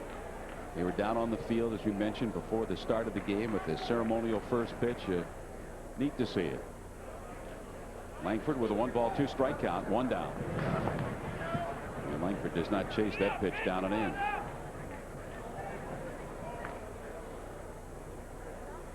Once again, this is an interesting situation for Ray Langford. Fred mentioned earlier in the game that he missed all of last season rehabbing an injured hamstring. Spent 12 years with the Cardinals as an everyday player, and a pretty good one at that. Traded to San Diego for Woody Williams and trying to make this ball club. He stays alive with that foul ball out of play. Well, tomorrow the Orioles will head north up I-95, and they will meet the Dodgers at Vero Beach, and a big start for Matt Riley, the young left-hander, fighting for a spot in the rotation. Hideo Nomo, who pitched a no-hitter against the Orioles when he was with the Red Sox, will be on the mound for the Dodgers tomorrow. And Nomo will open up the season for the Dodgers. He'll be their opening day starter. Full count now. There had been earlier the speculation that the Dodgers were interested in talking to the Orioles about one of their young hitters, maybe Larry Bigby or Jay Gibbons. Everybody around baseball knows that the Dodgers need some offense. But Mike Flanagan, Jim Beattie discounting that. There's a couple of good young hitters that they don't want to give up. He gets into that one. We'll see if the wind will knock it down or carry it. It knocked it down, but it's in for the base hit to drive in a run. It's a 6-5 ball game as Langford caught off second base but gets back in. Ed Rapuano, the umpire, waved him safe. Danny Robinson scored all the way from first base. Langford crushed that ball. Talk about the wind blowing in all day long. Take a look at that swing. He thinks he's got a chance to knock it out. And it hits on the warning track. I know McDonald makes a good play to get it back to the infield. Langford had rounded second base a bit too far and has to hurry back ahead of Bellinger's tag. So the Orioles lead 6-5. That ball was stroked, and that was a ball that under most circumstances and would have been an out of here, as you said, Buck. He really lit into that one. And that got in Robinson, who walked to start the inning all the way from first base. And now the Orioles lead down to 1 with a possible tying runner at second base. Hector Luna is at the plate, and Luna with his first at bat takes it low. I mentioned that Luna, Rule 5 player here in his first spring with the Cardinals, came over formerly of the Cleveland Indians. Played at Akron last year, hit .297 in 127 games. And this ball game's going to be tied as Luna back-to-back doubles. Langford and now Luna for the Cardinals, and we're deadlocked at 6 runs apiece here in the 7th. Well, there's a pretty good example why the Cardinals still have Hector Luna in camp. He has made an impression not only with his glove but with the bat. No hesitation there. Jumps on the first pitch he sees and hooks it down the left field line. Bigby's got to play it off the wall, and Langford comes in to score. And that'll do it for Kubian, as Mark Wiley has already indicated he wants the veteran DeJean to come out of the bullpen to take over, become the 3rd pitcher of the afternoon for the Orioles, following Ponson, Kubian, and now Mike DeJean will work against his former teammates of last year. Well, now it's the Russell Automotive call to the bullpen, and the man being called, Mike DeJean, tied 6-6 here in the 7th at Fort Lauderdale. Now the Orioles took a lead in the bottom of the 6th with 3 runs, but 2 so far in the top of the 7th, and we're tied. And we take a look at the Sun Microsystems bullpen stats. Oh, Mike DeJean comes over here. You see his numbers from a year ago. That combines what he did for the Brewers and the Cardinals. He was picked up by the Cardinals on August 22nd. Good pickup for Baltimore in that he is versatile, give you a lot of outings. He can throw an awful lot of innings, as he worked in 82 2/3 last year. He got a good sinking fastball, a very good split finger pitch, and a slider. He probably will be the setup guy for Jorge Julio, ideally working the 8th inning and turning things over to the closer.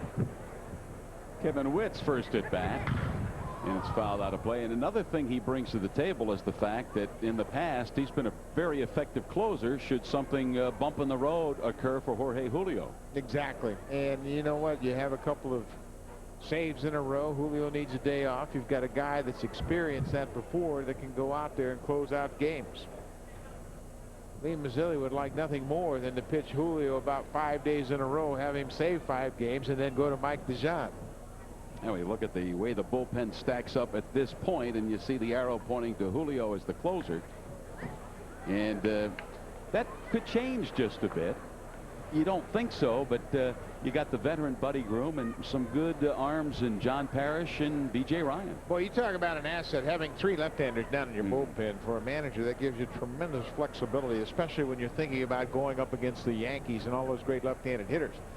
And then you can go to the bullpen and flip-flop and maybe create some changes, force their hand in tight situations. You got a pivotal hitter at the plate early in a ball game. You bring a left-hander in, and you still have 2 later on for the game. And that's quite an asset and creates a very deep bullpen.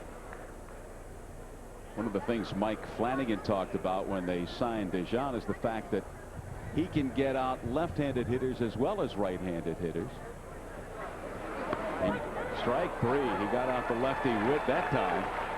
And you don't have to worry so much about the matchups and burning pitchers as you go down the stretch. Yeah, and last year, of course, Gary Lightberg was basically a pitcher that could pitch to right-handers, and then they'd make the change. But here, Dejan, with his weapons, can really pitch effectively and give you a complete inning without having to worry about lefty-righty matchups. It's a big asset to have.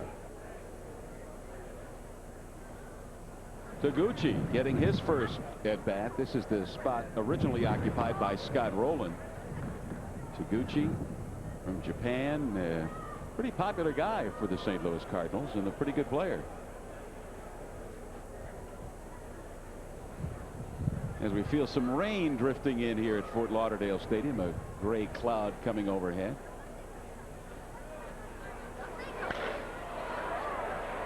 Gibbons on the run. Will Jay get there?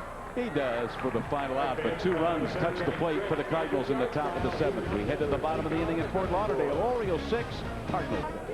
So we have an invitation for you to be a part of the Oriole Advocates 16th annual Home Run, Fun Run and Walk. The 8K run and 1-mile walk take place Sunday at 9 o'clock in the morning. For more information or to register, call 410-377-8882 or visit charmcityrun.com.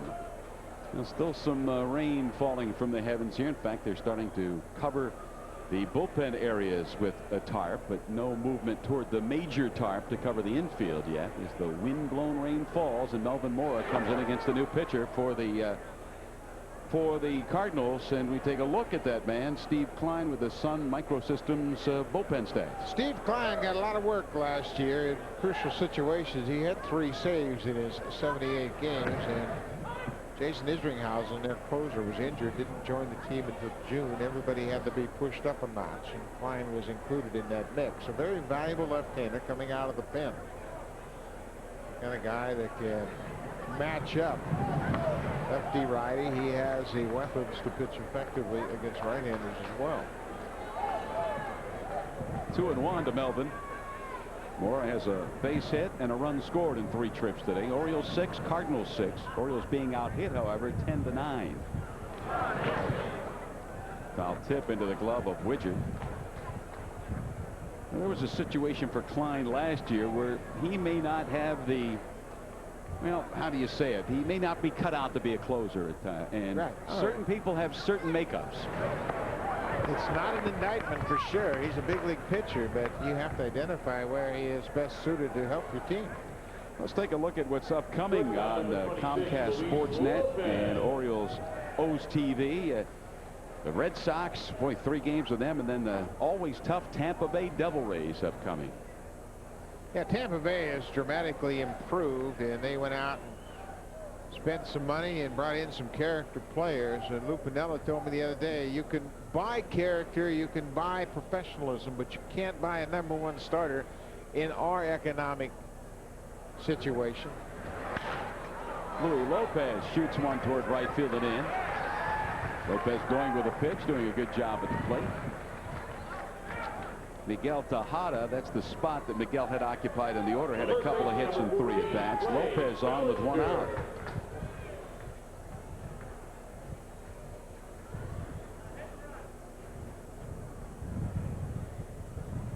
Clay Bellinger now will come up, and Bellinger hitting in the spot that Rafael Palmeiro had occupied, and Rafi had a good afternoon today, Buck. Well, he sure did, Fred. He got a couple of hits, drove in a couple of runs, and we get a chance to see Clay Bellinger now, a guy that fighting for that extra spot on the roster to provide some depth. That's not going to hurt him either.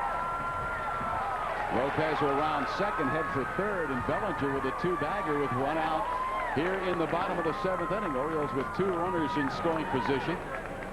And the Orioles with a 6-6 ball game. We saw Sidney Ponson, the opening night starter, look strong. A couple of wind-blown hits for the Cardinals. Otherwise, Sidney looks like he's ready to start tomorrow. Well, Fred, we heard Sidney tell Jim Hunter down on the field that he was really pleased with his velocity. He was pleased with his location. He got all of his pitches over, even the curveball. He didn't throw many curveballs, but it was a good pitch for him. And at this point of the spring, Ponson will have one more start, probably only throw 5 innings in his last start. But he got a lot of work in. He got different situations, and you look at his line and open up the newspaper and say, well, wasn't that good? Well, in fact, I thought it was very good, and I think Ponson felt the same way. So it was a good day for Sidney Ponson.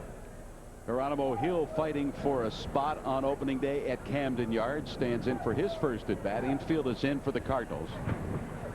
Javi Lopez, a couple of hits and 3 at bats, including an RBI today. And that's second or third catcher, as Lee Mazzilli talked about today, will be an interesting situation for the Orioles to decide as we head north. And this is an interesting opportunity for Hill, because these are the situations where they're looking for him to produce. If you have 3 catches, a right-handed bat, Rick Dempsey has been working hard with these guys on their defensive skills all year long.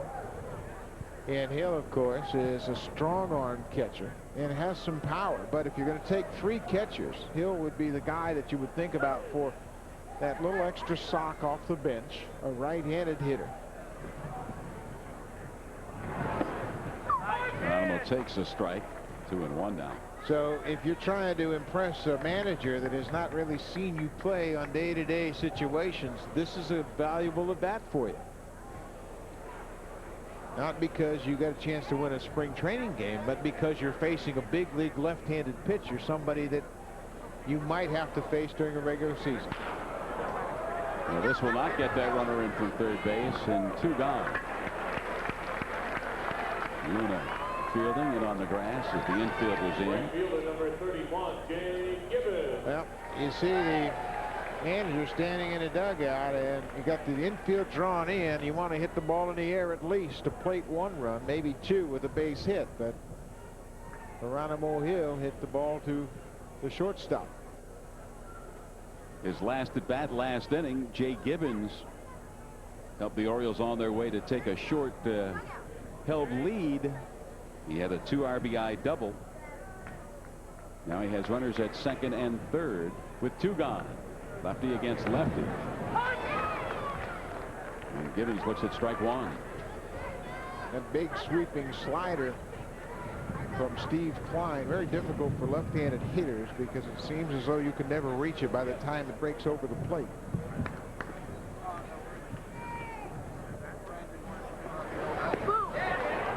And there it is again. And Gibbons down on the count.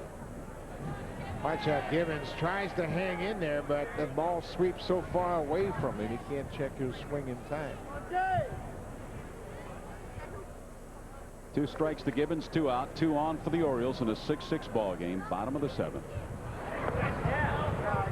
1-2.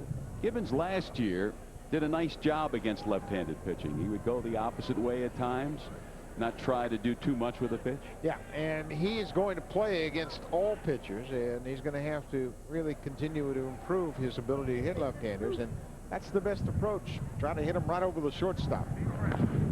Pulled that one, but foul. See, that's what Klein will do. He will show you that big sweeping slider, throw you an occasional fastball off the plate inside, just to keep you honest, but he's trying to get Gibbons out on the outside part of the plate. So now you figure he's going to come back with that slider down and away. Yeah, he's got Gibbons thinking that he is going to stay away. And the appeal to the third base umpire, no swing, so the count evens. I mean, Klein's bread and butter is down and away to left-handers with that slider. Only occasionally will he show you something inside.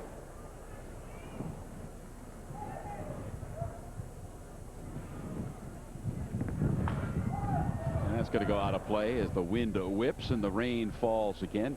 Do they make little windshield wipers for glasses? That's what I need right now, as that wind keeps blowing the rain back on my glasses. It is a nasty day here in South Florida. And it's cooled off dramatically. Yes, it has. I say, where is my jacket? Back in the closet at the apartment.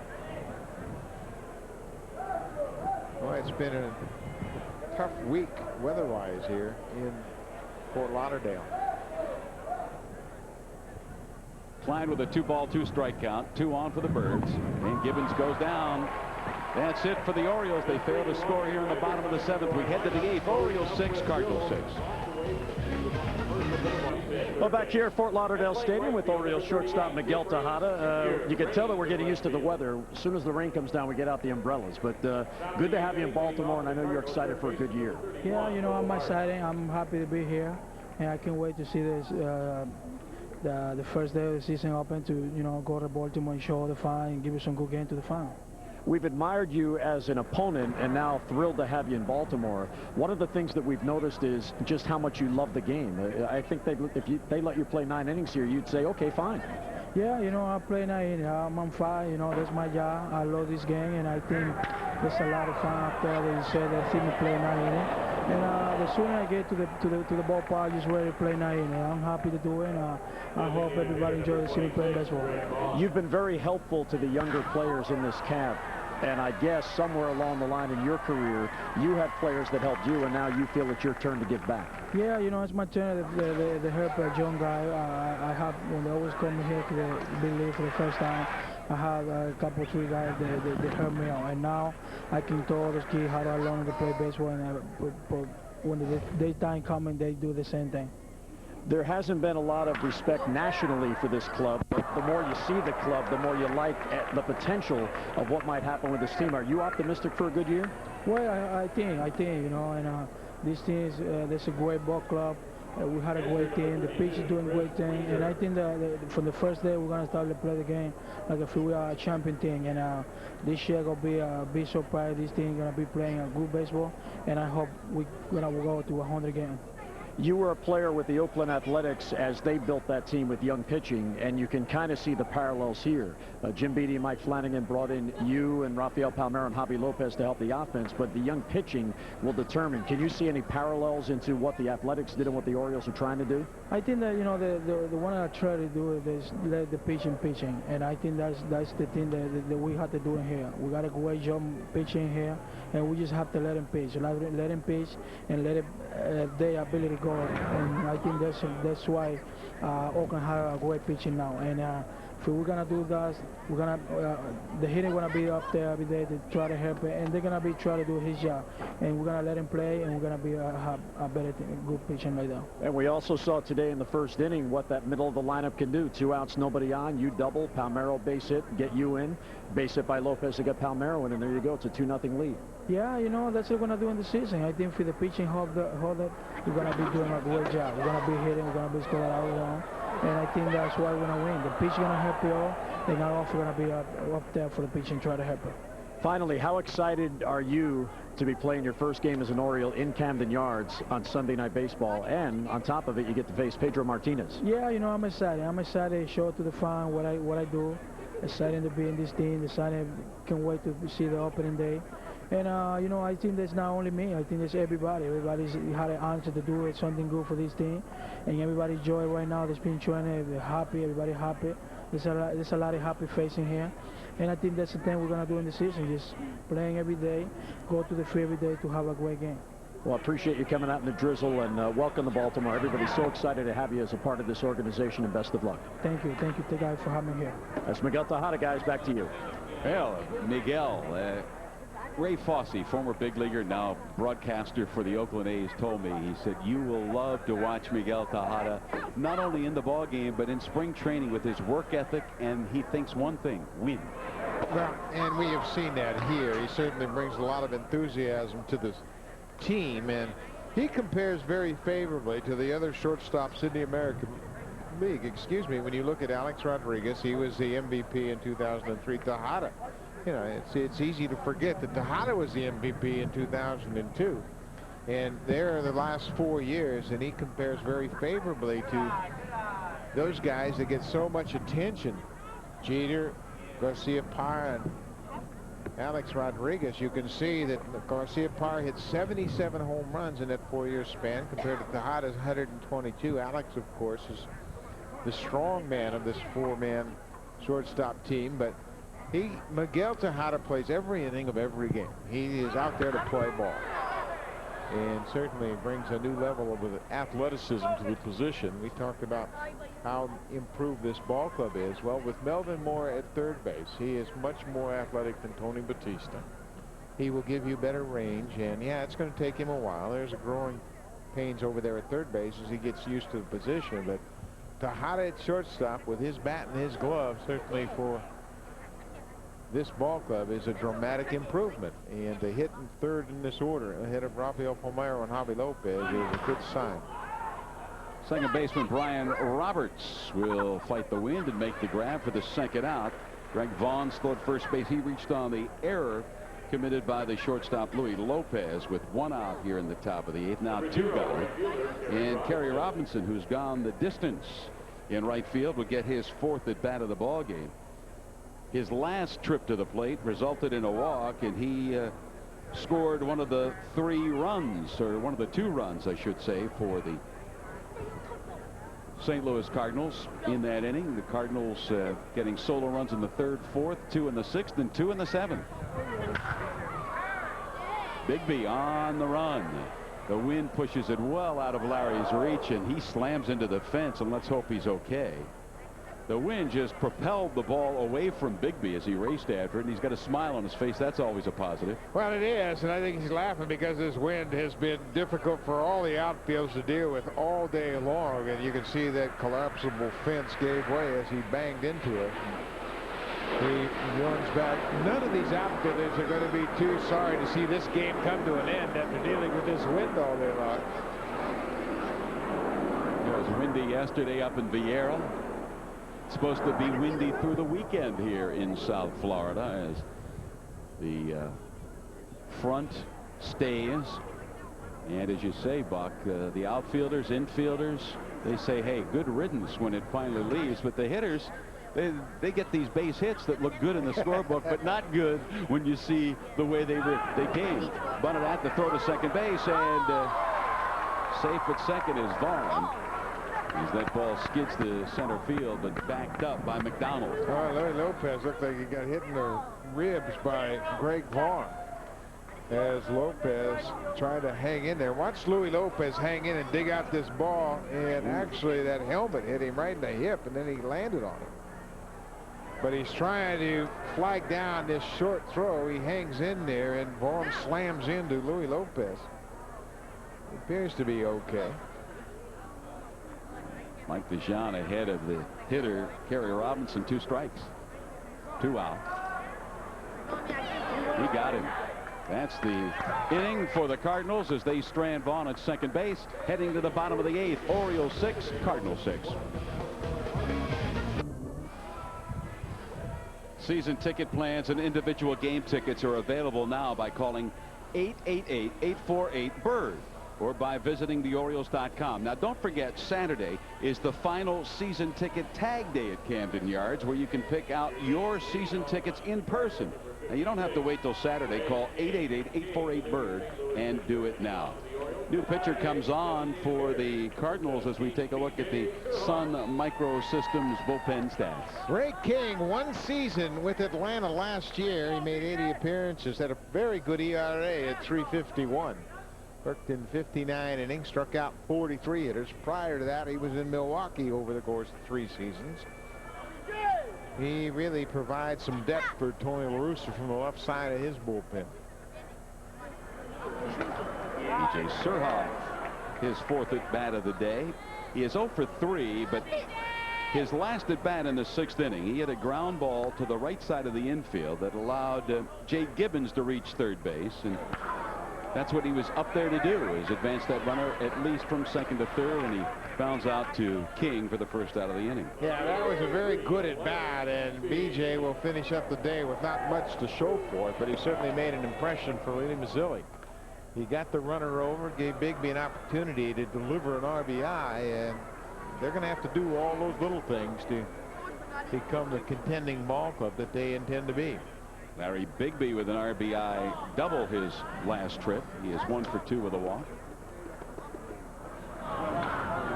Now Ray King, he's listed at 242, 6'1", but you look at the belt hanging beneath a little bit of a, well, let's just say a bump in the midsection. You look at guys like King, even Sidney Ponson, and you say, are they in shape to play baseball? Yeah, and a lot of guys, this is just the way they're built. You know, you'd like to see everybody look like Jim Palmer and Chris Carpenter, but that's not going to happen. Right. But the key is, are they in shape, their legs underneath them? And I talked to Sidney about it today. He said he really worked hard on his legs, the foundation of any athlete's performance, the strength of your legs and how long they're going to carry you through a season. I was talking with Bob Clark, the pitching coach of the Tigers, the other day, and he brought up Mickey Lolich and David Wells. Two rather portly left-handers, but they were both athletes. Rick Russell was another guy that came to mind. You look at him on the mound and you say, gee, this guy doesn't look like he's in shape, but man, they could field. Russell could hit. Mickey Lolich was a very good hitter, and they could do all the things necessary to succeed. I don't think anybody would question David Wells' ability to repeat his delivery over the course of a ball game. And, you know, you just can't assume that because a guy looks a particular way that he's out of shape. And Ray King's one of those guys. He's strong as an ox. Worked in 80 games last year for the Braves, and here he has added some depth to the St. Louis Cardinals. And he gets Larry Bigby on the 3-2 pitch, second out of the inning. I know Sidney Ponson has worked out, has had an extensive weights program over the winter months to solidify his body. Yeah, and he's real strong, and I think that's the important thing. And he said in his second year with the Orioles, he ran out of gas in September because he didn't concentrate on his legs and he didn't pay attention. You know, now he understands how important it is to work in the off season and maintain your strength through the course of a 6-month baseball season. Darnell McDonald to the second baseman. And that'll do it. 3 up, 3 down. The Orioles against King here in the bottom of the 8th. We head to the 9th. Orioles 6, Cardinals 6.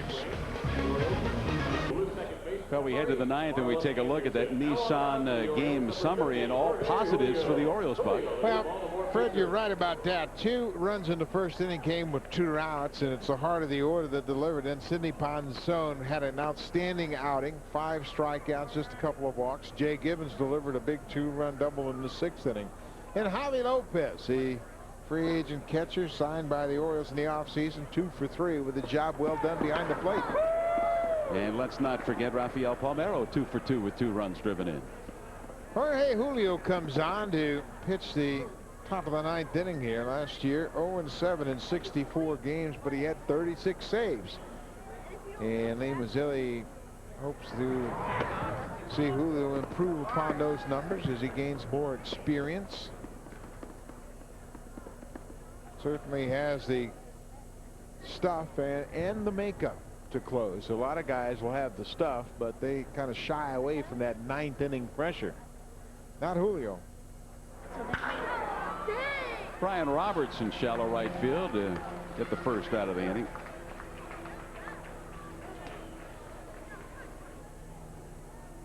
Left fielder number 12, Ray Langford.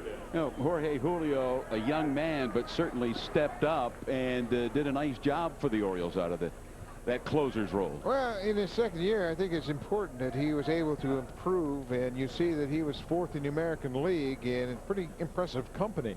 Keith Folk now of the Boston Red Sox, same for Eddie Guardado. He's changed teams from Minnesota to Seattle. But Julio is in good company when you look at his 36 saves. And a very good positive for Jorge. He had the shoulder problems in Venezuela this winter, shut it down, but now he says he's just about where he should be at 100%. Fred, the big thing for me is I'm looking at a pitcher that has had arm problems is the extension he gets with his arm. if he is really reaching out and finishing his pitches, that tells me that he's pain-free. You will see a lot of guys short-arm it, and they can get away with it for a while. But watch the extension that Julio gets as he delivers his fastball. That shows me that he feels real strong and healthy, and that's a good sign for this bullpen. Take a look at the extension as he gets out of that front side and really extends through his delivery. There's nothing wrong with him. Langford shoots it back over the middle for the base hit. Ray Langford's trying to make this ball club. He's had a good day today. 3 hits in 5 trips, and all spring long the issue has been who's going to lead off, who's going to play left field. Take a look at this swing. Pretty good fastball down and away, and Langford rips it into center field. Luna doubled in a run, his first at bat. That in the 7th inning. He took over in the number 3 hole that had been occupied by Pujols. Luna doubled into the left field corner. Langford will draw the throw from Jorge Julio. Activity in the Oriole bullpen. Well, this is an area of concern for Mark Wiley, is Julio in tight ball games shutting down the running game, trying to unload a little quicker, trying to keep that runner close. Langford a threat to steal. It's out of the strike zone. Rockers, the young right-hander throwing in the Oriole pen. We had a glimpse of him a short time ago. We're in the 9th inning. 6-6 Orioles and the Cardinals. 1 out. Infield at double play depth for the Birds. Langford at first base.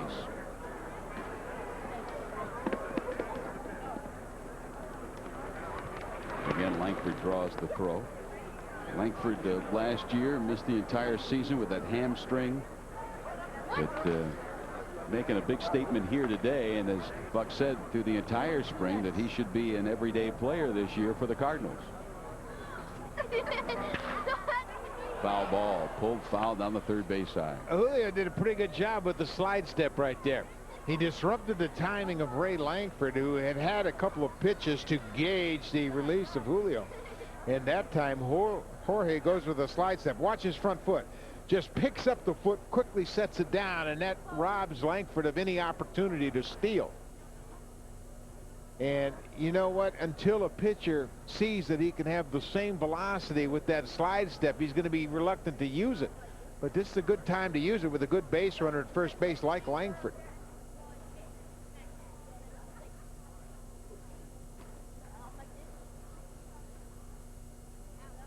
And Langford draws that throw. I know when you talk to some pitchers, they are reluctant to go to that slide step because of the loss of velocity. Well, and Joe Kerrigan, the pitching coach for the Philadelphia Phillies, doesn't even let his pitchers do that because he's more concerned about the quality of the pitch than he is about shutting down the running game. He and Larry Boa don't really see eye to eye on that topic.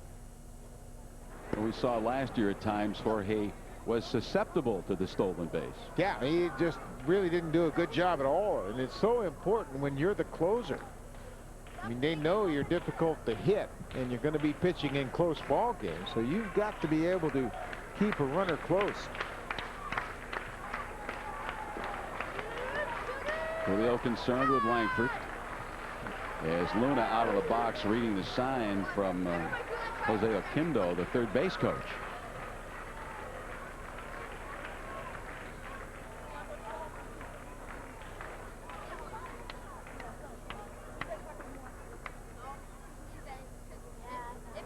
Again, Langford concern for Jorge Julio. Well, and this is another great example of this is the type of outing that you really cherish if you're the pitching coach.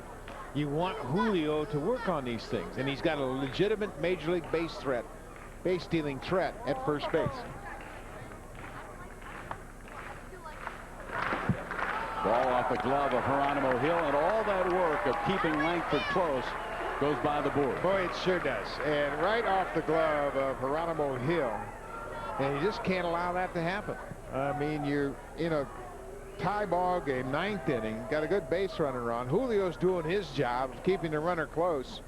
Mark Wiley has to be satisfied with that, and then Geronimo Hill has a clank off his glove, and Langford moves into scoring position. And those are the check marks that go in the negative column for Geronimo as he tries to make a statement to be the backup catcher for the ball club.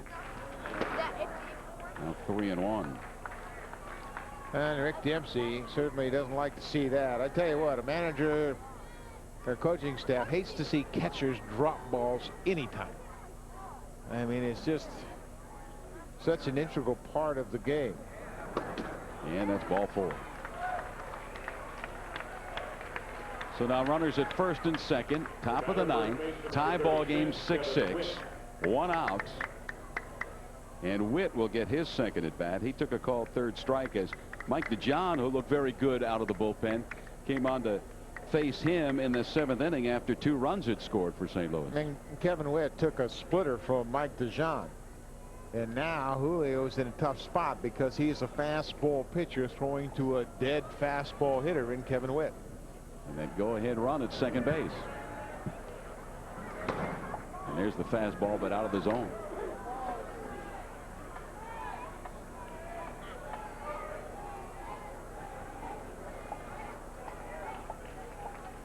Luna at first, Langford at second. Infield looking for the double play ball. Popped up. I got it. They better surround it. Lopez calls. Infield fly rule in as the third base umpire holding his arm high over his head. And that's the second out. So a big out there with a good fastball hitter at the plate. Witt gone. That's the quality of Julio's fastball. He might not have the location of a lot of closers, but I tell you what, he can overpower you, and that was a pretty hittable pitch in a zone where Witt can hit it, but it had so much on it. He popped it up. Big out for Julio. Now Taguchi with his second plate appearance of the afternoon. Right down the middle and 1 strike.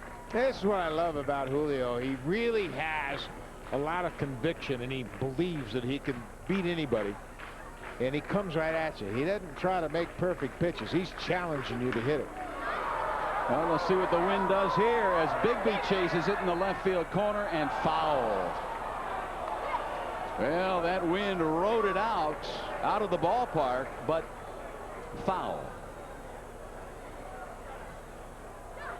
Julio gave Taguchi a chance to give the Cards a lead. He threw him a breaking ball, and Bigby tracks it right to the wall and the foul pole, and it just is blown foul. Ray Langford's not sure it's blown foul. He's signaling home run. But the man who counts, the third base umpire, said foul ball. And 2 strikes now on Taguchi. Right back to Jorge, and Julio will get out of it as he tosses to Bellinger at first. Cardinals strand 2 in the top of the 9th, heading to the home half of the 9th inning. Orioles 6, Cardinals 6. In the 9th inning, Tony La Russa and Lee Mazzilli meeting behind home plate. I'm sure what they're talking about is whether or not they have the pitching to go extra innings. Remember, La Russa's on a road trip here, and I don't know that they have an extra inning after Taveras pitches. They have one more pitcher that they thought about pitching, Doug Creek, so they might have one more inning after Taveras. Yeah, let's take a look at the Sun Microsystems bullpen stats on this slender right-hander. Julian Taveras really adds depth to this Orioles lineup. Last year, or excuse me, the Cardinals. Last year, the Cardinals had 30 blown saves out of their bullpen. Only 3 teams in the history of the game have had 30 blown saves. And there were so many problems, and it all goes back to Jason Isringhausen, their closer, being injured to start the season. But they have shored up the bullpen, and they're confident they've got the arms down there to win the National League Central. Well, Taveras struggled at the start of the year and then came on strong after the All-Star break, working as the closer. Yeah, he has got a real good arm, and we saw him initially with the Cleveland Indians way back in the middle 90s. Ryan Roberts with a 1-ball 2-strike count. Lifts it toward left field and caught. As Langford came in to make the grab. No, Actually, that's Emil Brown, who's just come in defensively, Fred, this time of the game. Obviously, LaRusso snuck an extra player in there. Langford had a great day, 5 at-bats. And Emil Brown, a minor leaguer from the Oakland organization, is taken over defensively. And Brian Roberts, the first out. Batista, the young man that the Orioles, they'll have to make a decision on here before the opening day. He can play third base. He can play the outfield. And telling Jim Hunter the other day on the radio side that actually he began his career as an outfielder, so he's comfortable in the outfield, can play some second base. On strike count to young man picked up from the Pittsburgh Pirates in the Rule 5 pickup. Second baseman is there, 2 gone. Now that Rule 5, you know, the Orioles got Jay Gibbons from the Blue Jays because they had that log jam at first base with Delgado.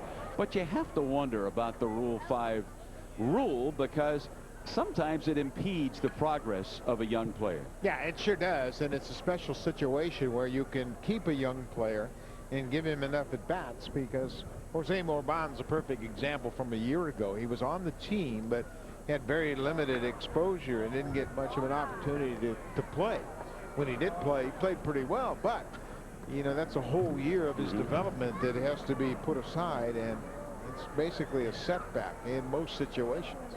With 2 down, Louis Lopez has a 1-ball count, and it's even up. But general managers will look at the better organizations and try to mine those lower minor league levels to come up with a Rule 5 player.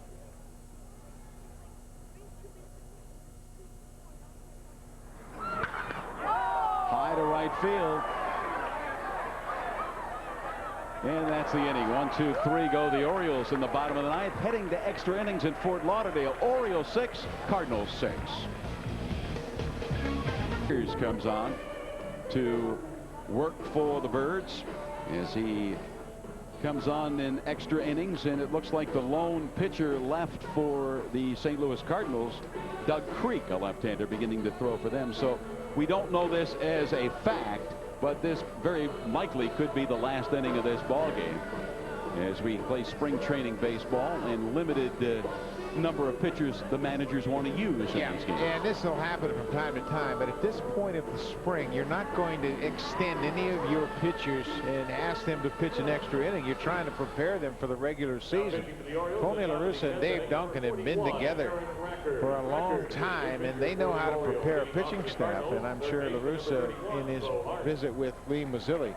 It's more of a concern for the visiting team because you don't necessarily bring extra pitchers with you. You bring guys that you expect to work, and you've got a couple of backups to guard against injuries, but at the same time, you're not going to extend the guys that are battling for a spot on your team at this late stage of spring training. So the right-hander to the plate and hit high and foul.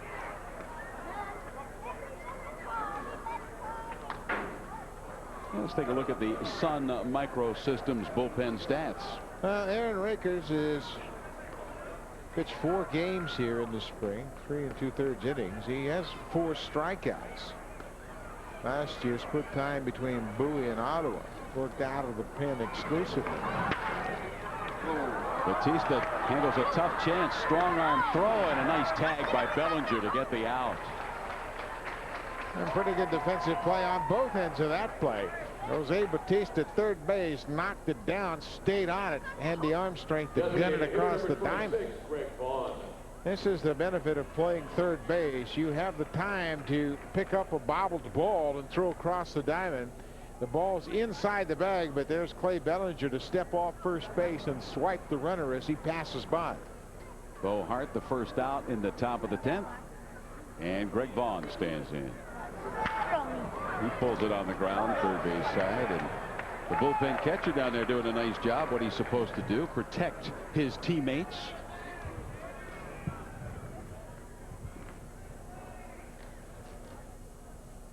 Vaughn this afternoon with an RBI single. Has also reached on an error committed by Louis Lopez, stolen a base as he tries to get back to the big leagues. Good off-speed pitch. 2 strikes to the veteran. Greg Vaughn has had trouble with breaking balls all day long. That looked like it might have been a splitter, and good movement late as he got toward the strike zone.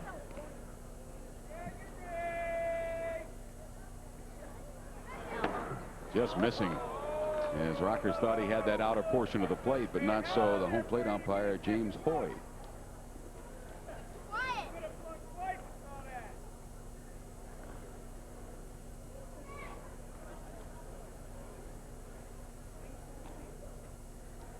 With 1 down, the 1-2 pitch. Count evens up at 2 balls, 2 strikes to Vaughn. Widger on deck. 6-6 ball game. Each team with 11 hits. Orioles committed the only error of the day. This is the 3rd and next to last meeting between the 2 teams this spring. The Cardinals will be back here next Tuesday in the final week of spring training. Rockers pitch. A breaking ball too tight. Full count to Greg Vaughn, one-time dangerous power hitter. Trying to get back from the minor league level to the big leagues.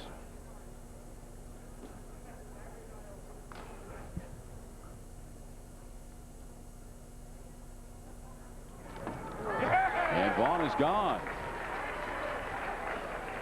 Catcher number 32, Chris Widger.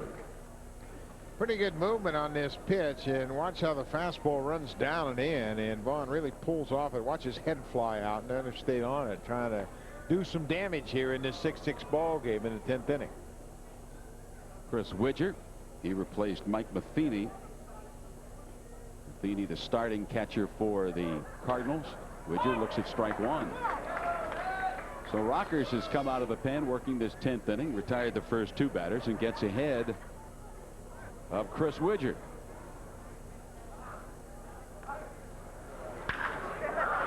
Solid base hit.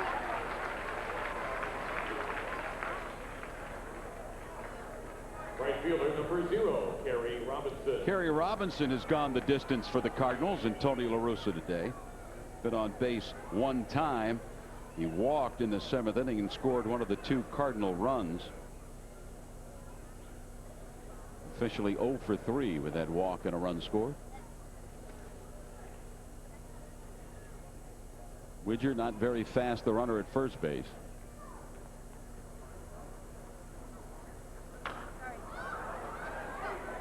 And it's going to be out of the reach of Geronimo Hill, pushed back, well back in the stands behind home plate.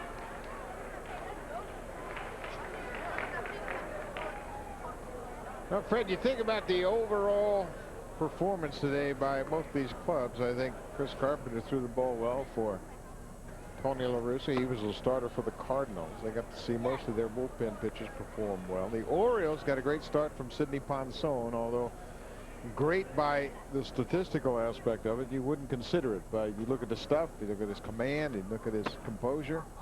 Good start. Brian Roberts, and that's the inning. Cardinals strand a runner in the top of the 10th. We head to the bottom of the inning here in Fort Lauderdale. Orioles and the Cardinals tied at 6. It looks like the Lone Ranger left in that bullpen for the Cardinals will come on. Left-hander Doug Creek, he's been around as the Orioles and the Cardinals play in the bottom of the 10th inning here at Fort Lauderdale. And once again, we go to the Sun Microsystems bullpen stats. Well, Fred, this is pretty interesting. You see his record from a year ago. That was with the Toronto Blue Jays. He worked in 21 games, had an EI of 3.29, just 13 2/3 innings, and that is because he was injured. He had Tommy John surgery on the 3rd of June last year, and he is back already and throwing the ball pretty well. So he is another guy that's trying to hook on here with the Cardinals and provide more depth in a bullpen that a year ago was not very good. Well, let's find out how many more innings we might be going today from Jim Hunter. Well, Fred, this will be it. If the Orioles don't score here to win this game, the game will end. Mark Wiley came down towards the bullpen to tell the pitchers, the minor leaguers who were brought in to stop loosening up because they won't go in the game.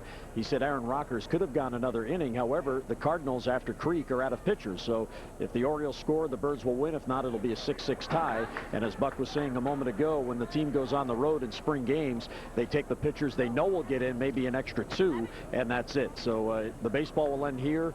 One of the common occurrences in spring training. They just ran out of arms. And Doug Creek is the final arm, and he's working to Clay Bellinger. Bellinger leading off for the Orioles, and Bellinger looks at the first strike. 1 ball, 1 strike to Clay.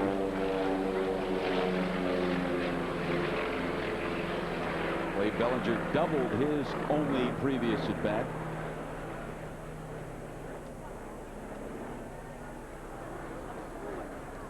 The 1-1 delivery. And 2 strikes. This spot in the order, the number 4 spot, productive for the Orioles today. Rafael Palmeiro had 3 at-bats. His first at-bat produced the first run of the ball game, an RBI double. His second at-bat, his 5th run driven in this spring, and then he walked, and Bellinger came in to pinch run and later scored in the 6th inning. And Bellinger has doubled in his only at-bat, and on the count evens at 2-2. Buck, you were talking about the positives. You look at Tejada, Palmeiro, and Lopez all contributing today in this ball game, and then Jay Gibbons with a big 2 RBI double. So the numbers 3, 4, 5, and 6 hitters, what you expect to do, they've done today. Third base side, Hart calls everybody off, and he makes the grab. Now, in this division, you're going to have to score some runs, and now the offense of the Orioles looks like it's well equipped to do that, and they can handle any pitching. And the defense has improved with Tejada at shortstop and Melvin Moore at third base, and I think it bodes well for the prospects of the upcoming season. Geronimo Hill looking at Doug Creek with 1 out in the bottom of the 10th. This is the final inning of the ball game, and strike 1 to Geronimo as he fouls it up over our heads.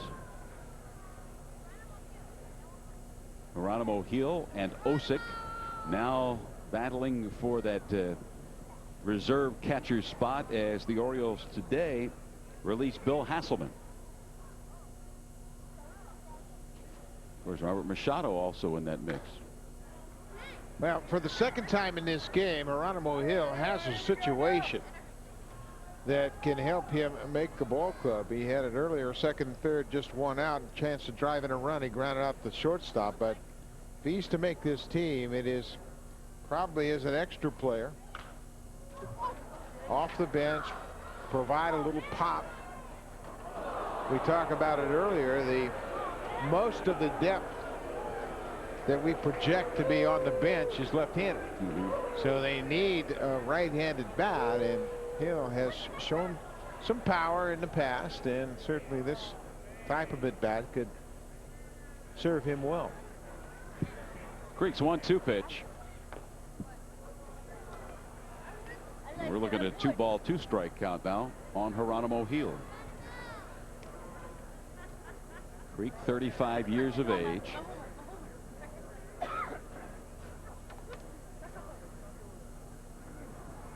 On the way with the 2-2 delivery. And Geronimo hangs in there. Little change up. I mentioned that Creek was with Toronto a year ago, pitched in 21 games. Prior to that, he split his previous season with Seattle and Tampa Bay, and most of his major league experience has been in Tampa Bay.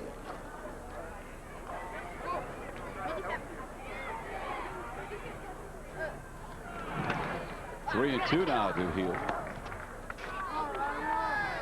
Tim Raines Jr. on deck for the Orioles. 1 out, bottom of the 10th. This will be the final inning of play in this ball game. Orioles will win it or tie it. Right below us, just about 5 feet below Buck Martinez. And some fan has a souvenir. A youngster with an Orioles cap picks up the baseball and goes over to his mom and shows it to her. Well, Buck, that came just below you. I didn't see you reach down to try to grab it. I know how hard those baseballs are, and thank you very much. I'm glad it was below us. Come rattling into this press box, and no telling where it's going. 3-2 now as Creek comes to the plate to Geronimo Hill, and he walks. So the Orioles get the possible go-ahead run at first base. Now Tim Raines will come up. And we're going to have a pinch runner as Eddie Garabito. Much better speed than Geronimo will take over the bag at first. Orioles have had 2 base runners thrown out here today, both of them by Mike Matheny. Matos was caught in the 4th inning. Larry Bigby was caught stealing into the 2nd inning. Now let's see if Garabito has the green light, the opportunity to run here in this tie ball game.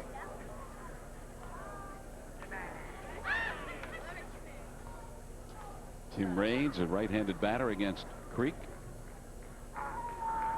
Raines the spring, having a nice spring. Really, if you want to make an impression on a new manager, you do what Tim Raines has done this spring, coming in hitting .355, a home run and 4 runs driven in. Great speed. Caught by the second baseman, and that'll double up Garabito from first. And that's the ball game. It ends on a sharp line drive double play to the second baseman Anderson. And that's it. We're going to end in a tie here in Fort Lauderdale. We've played 10, and that'll do it. It's the Orioles 6 and the Cardinals 6 to wrap it up here in Fort Lauderdale. Well, back here in Fort Lauderdale, 6-6, 10 innings, and that'll do it as the Orioles and the Cardinals deadlock at 6. And the smoking stops here play of the game. Well, it goes to Jim Edmonds back in the 6th inning, but you have to give an assist to Mother Nature. Well, you sure do. Look at Edmonds' reaction. The ball was hit up in the air. He thought it's a fly ball, but then Bigby turns circles as he tries to track that wind-blown home run. First of the year for Jim Edmonds, and it was a 2-run shot off Sidney Ponson. Well, we saw a lot of wind-blown balls here today. Buck, pleasure working with you. Looking forward to the season. Should be a great one, Fred. And we had some good efforts today from Ponson and the bats. 6-6 Orioles and the St. Louis Cardinals. We'll be back to Fort Lauderdale after this. Well, I want to thank the crew from Baltimore for journeying down here to Florida. It wasn't as sunny and warm as they had hoped, but it was great to work with them and look forward to the upcoming season. Join us on Comcast SportsNet for the second game of the Orioles 2004 season when they host the Boston Red Sox on April 6th. Coverage will begin at 3 p.m. And later tonight, catch all of today's scores and highlights on Sports Night at 6:30 p.m. Orioles baseball has been a presentation of Comcast SportsNet, the Baltimore Orioles, and Major League Baseball. For Buck Martinez and Jim Hunter, I'm Fred Manfra. Once again, our final score from Fort Lauderdale in 10 innings. It was the Orioles 6 and the St. Louis Cardinals 6.